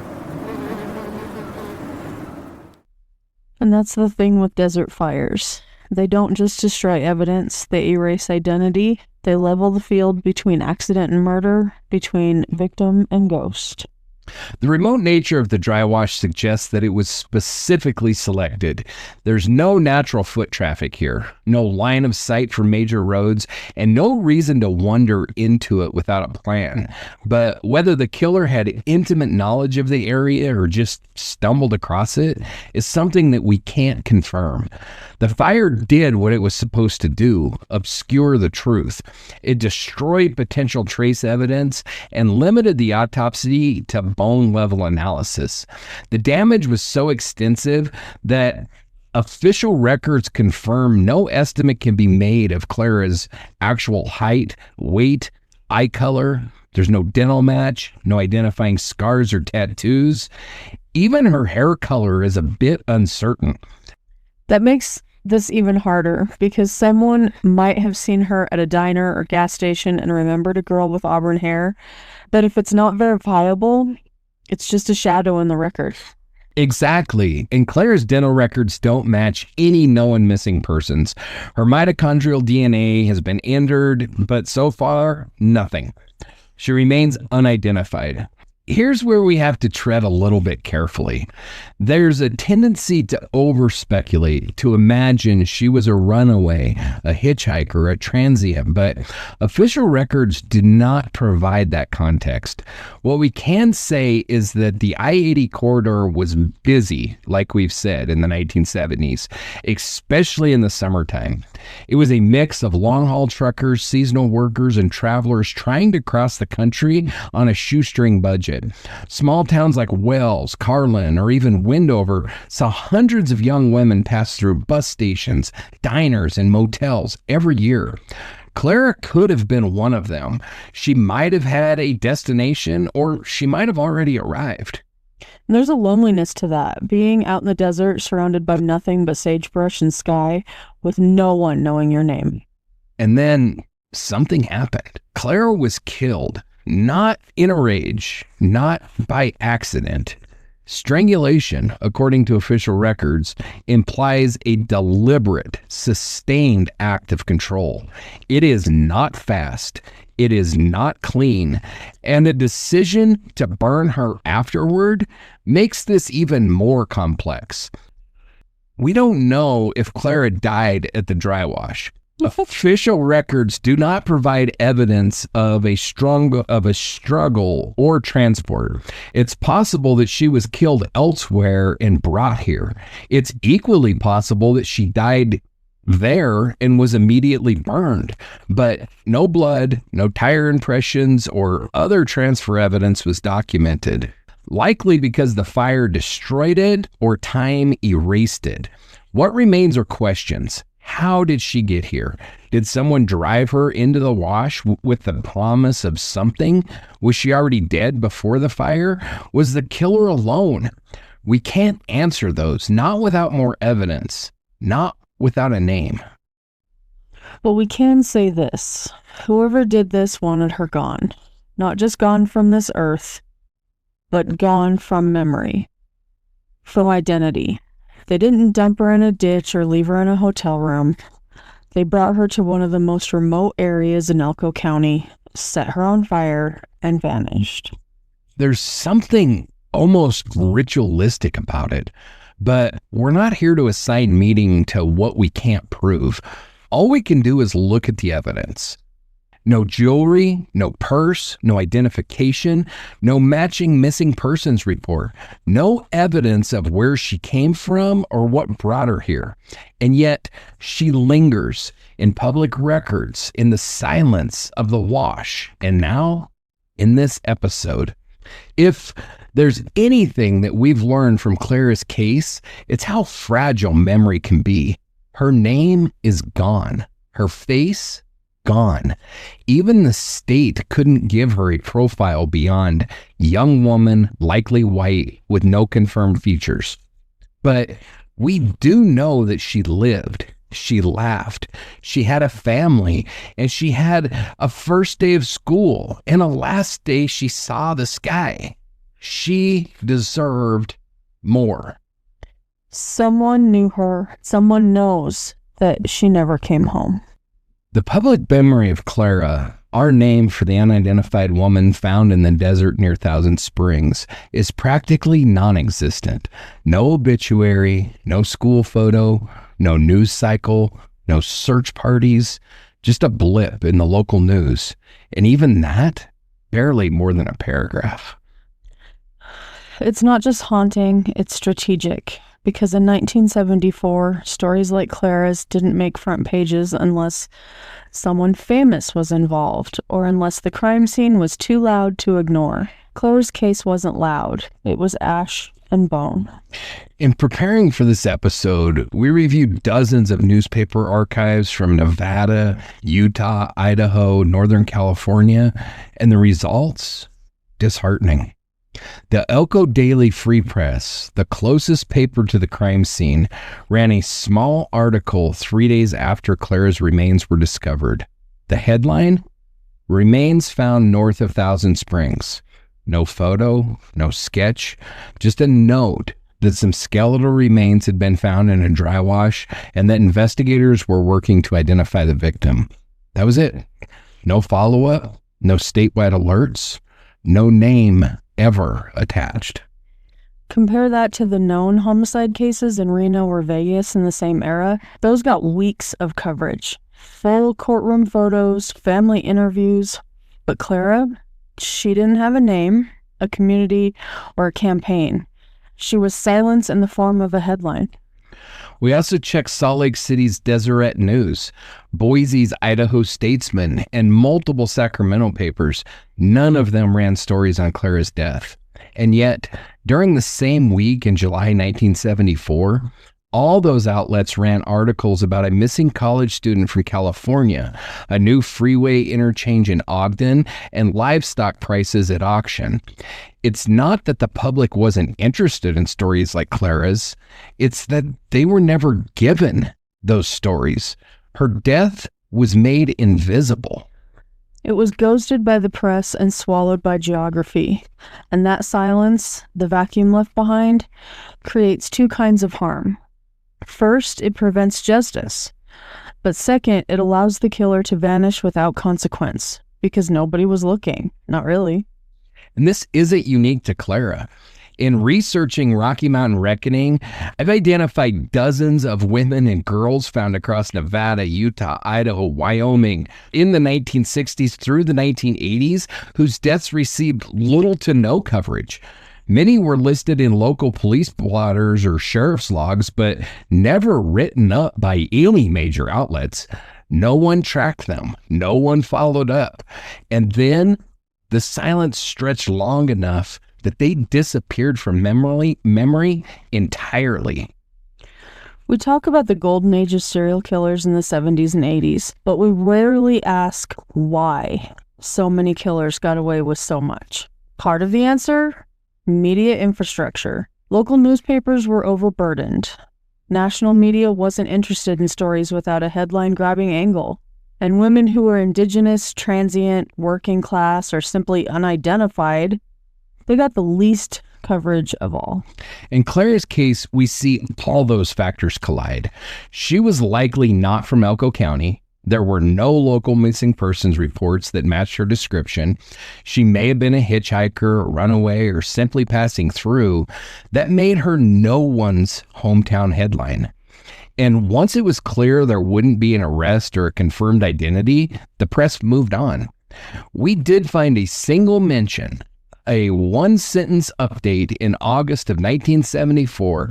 The Elko County Sheriff was quoted saying that the body was, quote, still not identified, and that investigation is ongoing. That was the last known public statement. That silence has consequences because public forgetting isn't passive, it's active. When people don't see a victim's face or hear her name, they assume the case was solved or that it didn't matter. And that's how killers walk free. It also affects families. If Clara's family is out there, someone who once knew her, they may not even know she's gone. They might still be wondering why she never came home. Without media coverage, without sketches, without awareness, those connections are lost. And once they're gone, it becomes almost impossible to get them back. I want to step back for a moment and look at the community itself. Elko County in 1974 was still relatively isolated. The Sheriff's Department had fewer than a dozen full-time deputies covering over 17,000 square miles. That's bigger than 9 U.S. states. And in many rural areas, crime scene protocol was improvisational. Exactly. There's reason to believe that Clara's crime scene wasn't fully secured. We know that she was just stumbled across. We don't know how many people entered that area before investigators arrive. We also don't know what evidence might have been destroyed by the fire, wind, animals, or even well-meaning searchers. When we talk about media silence, we have to also talk about resource silence. Elko didn't have a forensic team. They didn't have a full-time pathologist on site. They relied on state labs, sometimes 2 or 3 weeks out from the scene. And in that time, memories fade, tips dry up, and leads disappear. And yet, Clara's case is still open, technically. NamUs lists her as UP11311. No matches, no reconstructions, just the date, the location, and the method: strangulation, fire. In 2024, a small note was added to the record. Quote, case reopened for DNA evaluation. That may mean that her remains were tested again. It may mean someone's still looking. We reached out to Elko County for comment, but we haven't yet received a reply. That's not unusual. Many of these cold cases get reopened quietly, but without public awareness, there's little chance someone recognizes a sketch or hears a name and comes forward. And that's where podcasts like this one come in. Not to solve the case, but to give the victim visibility. When media failed Clara in 1974, her killer became harder to find. Her life became easier to erase. And silence took root where outrage should have been. So let's be clear about something. Public attention does matter. We've seen it in other cases. Tammy Terrell, murdered in 1980 and left in Henderson, Nevada, was finally identified after decades of media silence, thanks to public pressure, online genealogists, and a relentless push from digital advocates. The difference between a known and an unknown victim often comes down to whether someone talked. And so far, no one has talked for Clara. That's why we chose her name, not to impose an identity, but to give her a space in memory that silence tried to erase. So in this next segment, we're going to explore how DNA, genealogy, and forensic sketching might finally bring a name to Clara's case. But for now, let's sit with the silence. Let's remember what was never said. And let's be the voice that finally speaks her back into history. When Clara was found in July 1974, DNA wasn't even part of the investigative vocabulary. The concept of using genetic material to solve crimes wouldn't enter the courtroom for another decade, and even then, it would take years before cold cases like Clara's could even benefit. But today, that's where hope lives. We often think of forensic genealogy as this brand new tool, but really it's an extension of something families have been doing for generations, trying to find the roots. The only difference is now we can do it with science, with data, and in Clara's case, that may be the only chance left to say her name. So let's start with the basics. We know Clara's remains were recovered from that dry wash north of Thousand Springs.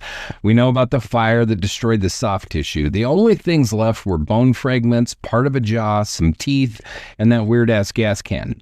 For years, that was it. But in 2012, her remains were exhumed as part of a cold case initiative. A small team, state crime lab specialists, university researchers, and a volunteer genealogist worked to extract mitochondrial DNA from one of her femurs. It was a long shot. The heat from the fire had compromised the material, but they got a sequence. The sequence was added to CODIS, the Combined DNA Index System. But here's the problem.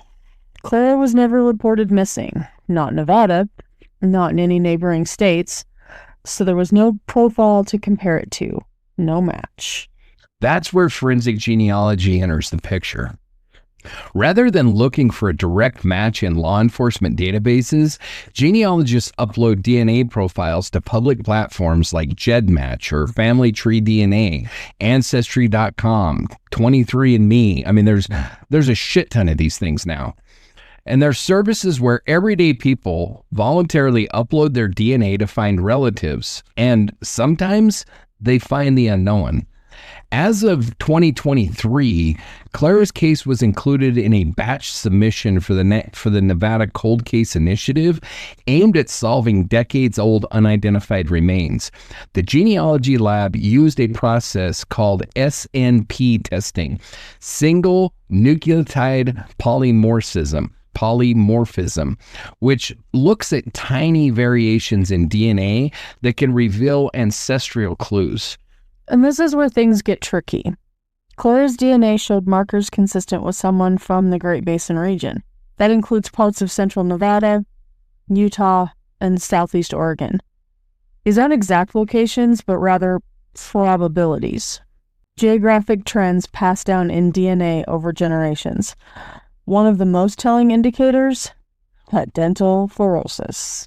We mentioned earlier that Clara's teeth, recovered intact despite the fire, showed signs of fluorosis, those small white lines across the enamel, and usually caused by excessive fluoride exposure.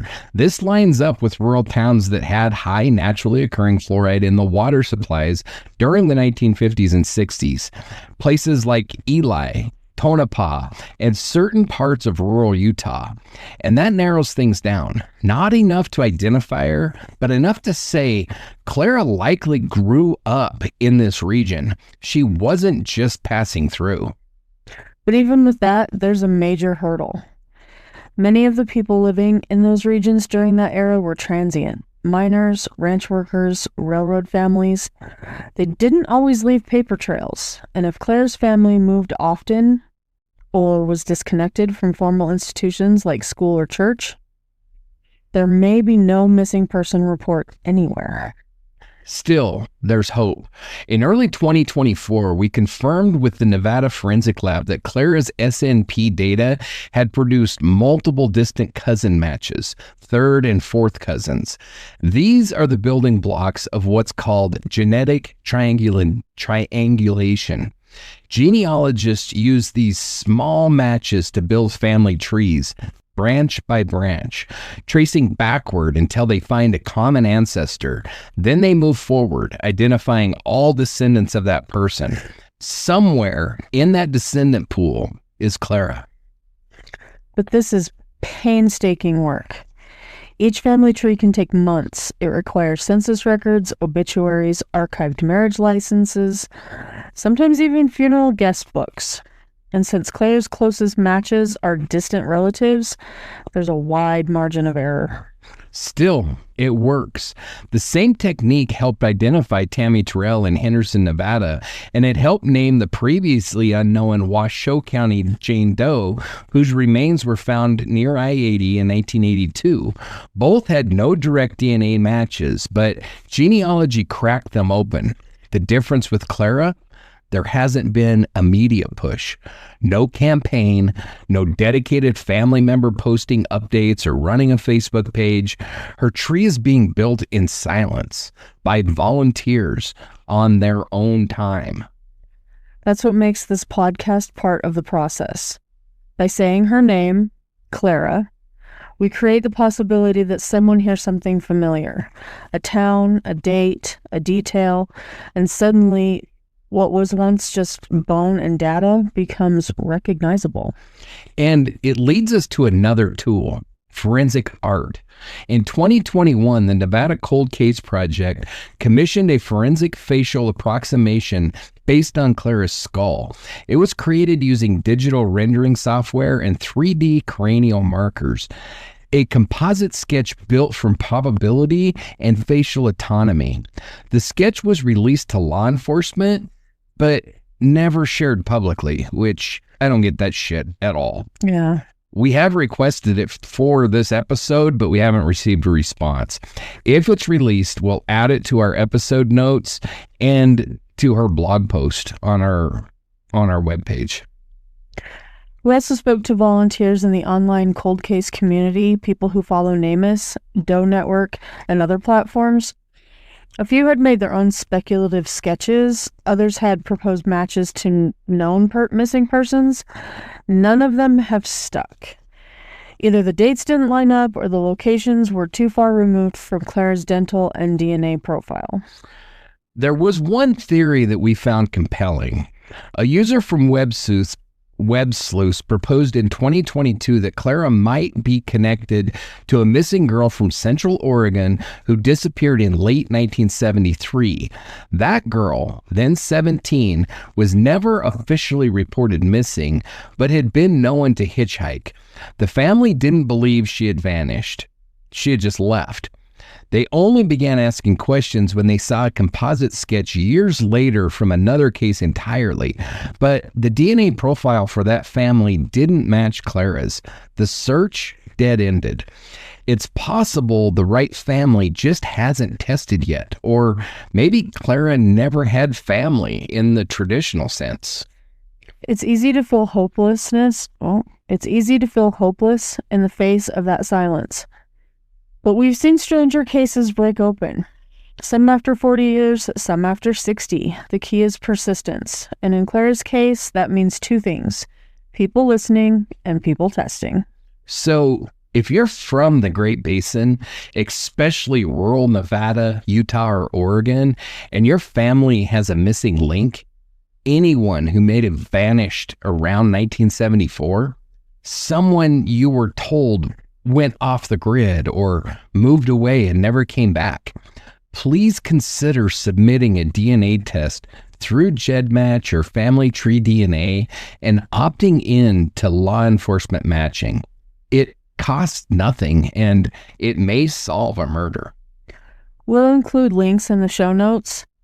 You can also reach out directly to the Nevada Cold Case Initiative. They're small, underfunded, and often rely on community outreach to make progress. Every email, every tip, every test, it matters. Because Clara deserves more than silence. She deserves her real name. She deserves to be mourned by the people who loved her, not by strangers decades later. In the final segment of this episode, we'll look at the legacy Clara leaves behind, even unnamed, how her case shaped forensic advocacy, inspired modern investigation, and became a touchstone in the broader effort to identify the voiceless. And after that, a tribute to the woman we call Clara, to the ones we've lost, to the ones we still search for. Clara's story doesn't end in a wash outside Thousand Springs. Not really. Her bones may still rest in a forensic archive drawer, tagged with a case number and a label unidentified. But her story has left fingerprints across modern forensic science, missing persons advocacy, and how we talk about the forgotten dead. Because even without a name, Clara changed things. One of the strangest truths we've come to understand through this series is that being forgotten doesn't mean being invisible. Clara's case has rippled across decades, sparking quiet reforms and subtle shifts in how rural jurisdictions treat unidentified persons. And that impact is real, even if you won't find it in the headlines. So let's talk about the institutional side of her legacy first. Clara's case, rediscovered during a 2010 statewide audit of cold cases, played a pivotal role in pushing Nevada's Department of Public Safety to formalize its approach to long-term unidentified remains. Prior to that point, cases like Clara's were often managed by whichever agency found them. Evidence could be stored in a closet, a county warehouse, or sometimes not at all. But in 2012, the same year her bones were exhumed for DNA testing, the state implemented a centralized tracking initiative for all unidentified decedents, and Clara was one of the first entries. That was also when the state began working more closely with NamUs, the National Missing and Unidentified Persons System. Before 2010, Nevada had one of the lowest upload rates in the western U.S., but by 2015, after advocates like Todd Matthews and Dr. Arpad Voss visited the region, Nevada's numbers had quadrupled, and Clara's profile, created in 2013, became a teaching tool. Law enforcement cadets across Nevada now train using real-world unidentified cases, including Clara's. Her burned bones, the fuel can, the lack of a missing persons match, it's all used to teach pattern recognition, evidence triage, and the importance of interagency collaboration. She is literally part of the curriculum. But Clara's impact didn't stop with the professionals. She also shaped volunteer movements. In 2016, a regional Doe network group launched what they called the Great Basin Project. The first test case? Clara.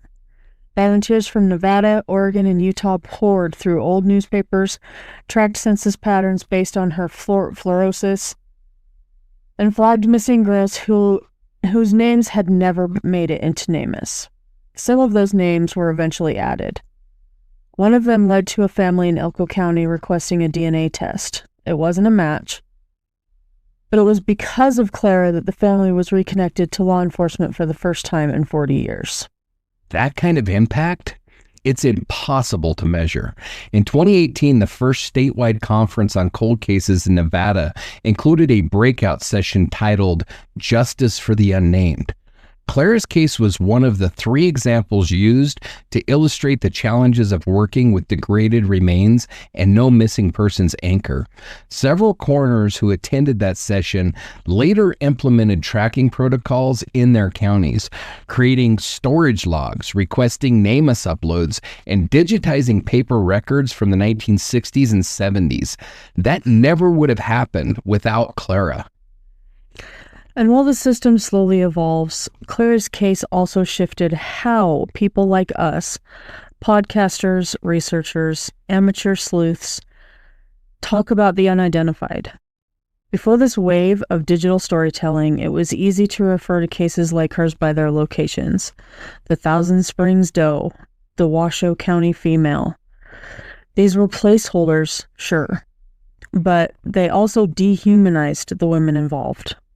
That's why we started using names. And I do want to be clear here. I am not criticizing agencies for labeling them John Doe and Jane Doe. Right. It's insane to even expect that they would give them names. Right. So I'm not criticizing that. But we want to use names. Obviously not legal names, Not assumptions, but narrative placeholders. Names like Rachel, like Emily, like Clara. There will be more, but they're not there to solve the case. They're there just to say, this was a person. And those names, Rachel, Emily, Clara, they resonate. We've had listeners write in saying they've dreamt of girls after hearing their episodes. They've dreamt of the girls after hearing their episodes. That they felt like they knew them. That they couldn't drive past certain highways anymore without thinking of those lonely bodies left behind in the dirt. That connection, that's advocacy. It's not solving the case, but it's refusing to look away. And for the people who do work these cases, that visibility matters. In 2022, a retired forensic pathologist from Reno said something during an interview that stuck with me. He said, quote, "The women we never identified, they visit me more often than the ones that we did." He meant it metaphorically, of course, but the guilt was real because for decades, nobody came for Clara. Nobody put up posters. Nobody started a GoFundMe for DNA. No sheriff's department held a press conference. Her skull sat in a box while the world moved on. Until now, until this series, until you, our listeners, decided that wasn't good enough. The real power of a show like Dark Dialogue, Rocky Mountain Reckoning isn't the microphone. It's the network. Each of you who follows the Adoptive Victim Program, each of you who shares a composite sketch, calls in a tip, or simply talks about these women at your dinner table, you're part of this legacy now. And that's how Clara lives on, through action, through memory, through the refusal to let her vanish again. In the final portion of this episode, John will offer a tribute to Clara, to the silence she endured, to the change she inspired, because even without a name, she mattered, and she still does. Clara, that's the name we gave you. We don't know if it's close, if you'd have liked it, if it matches the shape your mother once whispered at bedtime, but we gave it to you with care, because what happened to you, the erasure, the silence, the way your body was stripped not only of life, but of name, of clothing, of memory, that deserves to be defied. You deserve to be remembered with more than a case number. You deserve to be called. Clara, your story begins somewhere else, in a town that likely doesn't remember you're missing, on a school roster that no longer includes your name, maybe in a dental record that never got digitized. You were somebody's daughter, maybe somebody's sister, maybe somebody's friend, or maybe you felt alone, as so many women in that time and place did. We can't say for sure how you arrived in that stretch of desert, whether it was by car or by truck, whether you were fleeing something or someone, or whether you were just trusting the wrong ride. We only know how it ended, that your bones were found burned and broken in a dry wash outside Thousand Springs, that someone tried to make sure you disappeared forever, and they almost succeeded. But Clara, this world doesn't forget as easily anymore. There are teams now, scientists and advocates, volunteers and strangers, people who study bones, who test mitochondrial DNA, who map old highway routes and connect long forgotten names to long buried stories. You're not a Jane Doe anymore, not to us. You're a warning and a witness. You are a thread in the tapestry of women who never made it home, but still refuse to be invisible. And what strikes me most is this: you didn't ask for any of this. You didn't choose to be a part of some broader legacy. You didn't ask to be an example or a cold case training tool or a podcast subject. You just lived, and then someone took that from you. What's left, the silence, the fragments, the questions, they're not the sum of your life, but they are what we have, and we will not waste them. There's something sacred in remembering, in refusing to let cruelty have the last word, in creating space, however small, for grief, for fury, for dignity. So we say your name, Clara. We tell your story as best we can. We place your memory on the record, not just in some database, but in the hearts of people who never met you, but still care that you existed. If there's any comfort to be found, maybe it's this. Your story has moved people. It has inspired changes in how Nevada tracks the unidentified. It has reshaped how we tell stories about the forgotten. It has brought strangers together around conference tables in forensic labs, behind microphones, to say, this woman mattered, even without a name, even without a face, even without a voice. So, wherever you began, wherever your spirit wandered when the desert took you, may you know this. You are not forgotten. You are not alone. You are not just evidence. You are Clara, and you are remembered.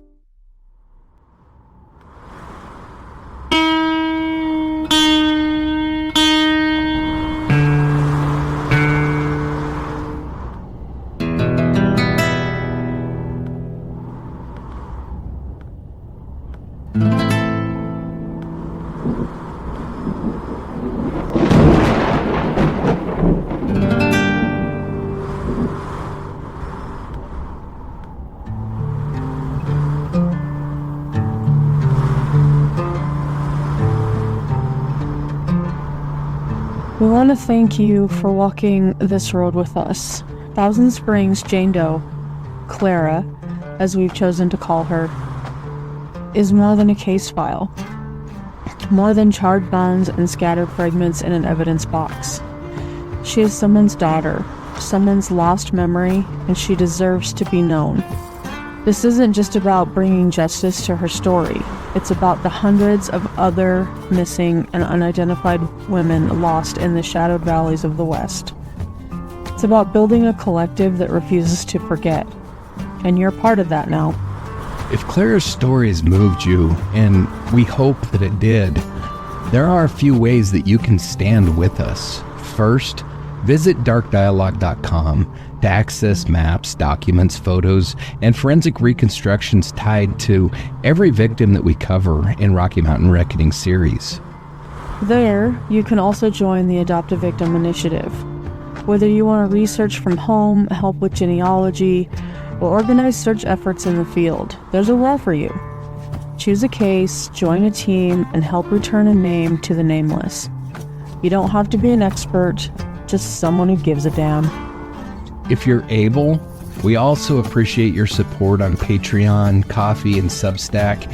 Every donation helps us travel to case sites, pull records, and maintain the infrastructure needed to keep victims' stories alive and fact-checked.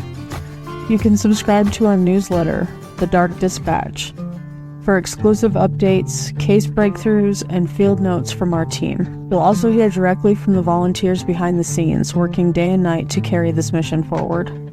And if you want to be a part of that mission yourself, you can join the Adoptive Victim Program or consider joining the Dark Dialogue Collective. It's our volunteer corps. Drone operators, FOIA warriors, family liaisons, audio editors, graphic designers, dog handlers, horseback searchers, ATV searchers. Wherever your skills lie, there is a way to help. Have a lead, a question, or a case you want us to investigate? Reach out anytime. Our inbox is always open at info@darkdialogue.com. Before we go, we want to remind you, what we do isn't easy, but it matters.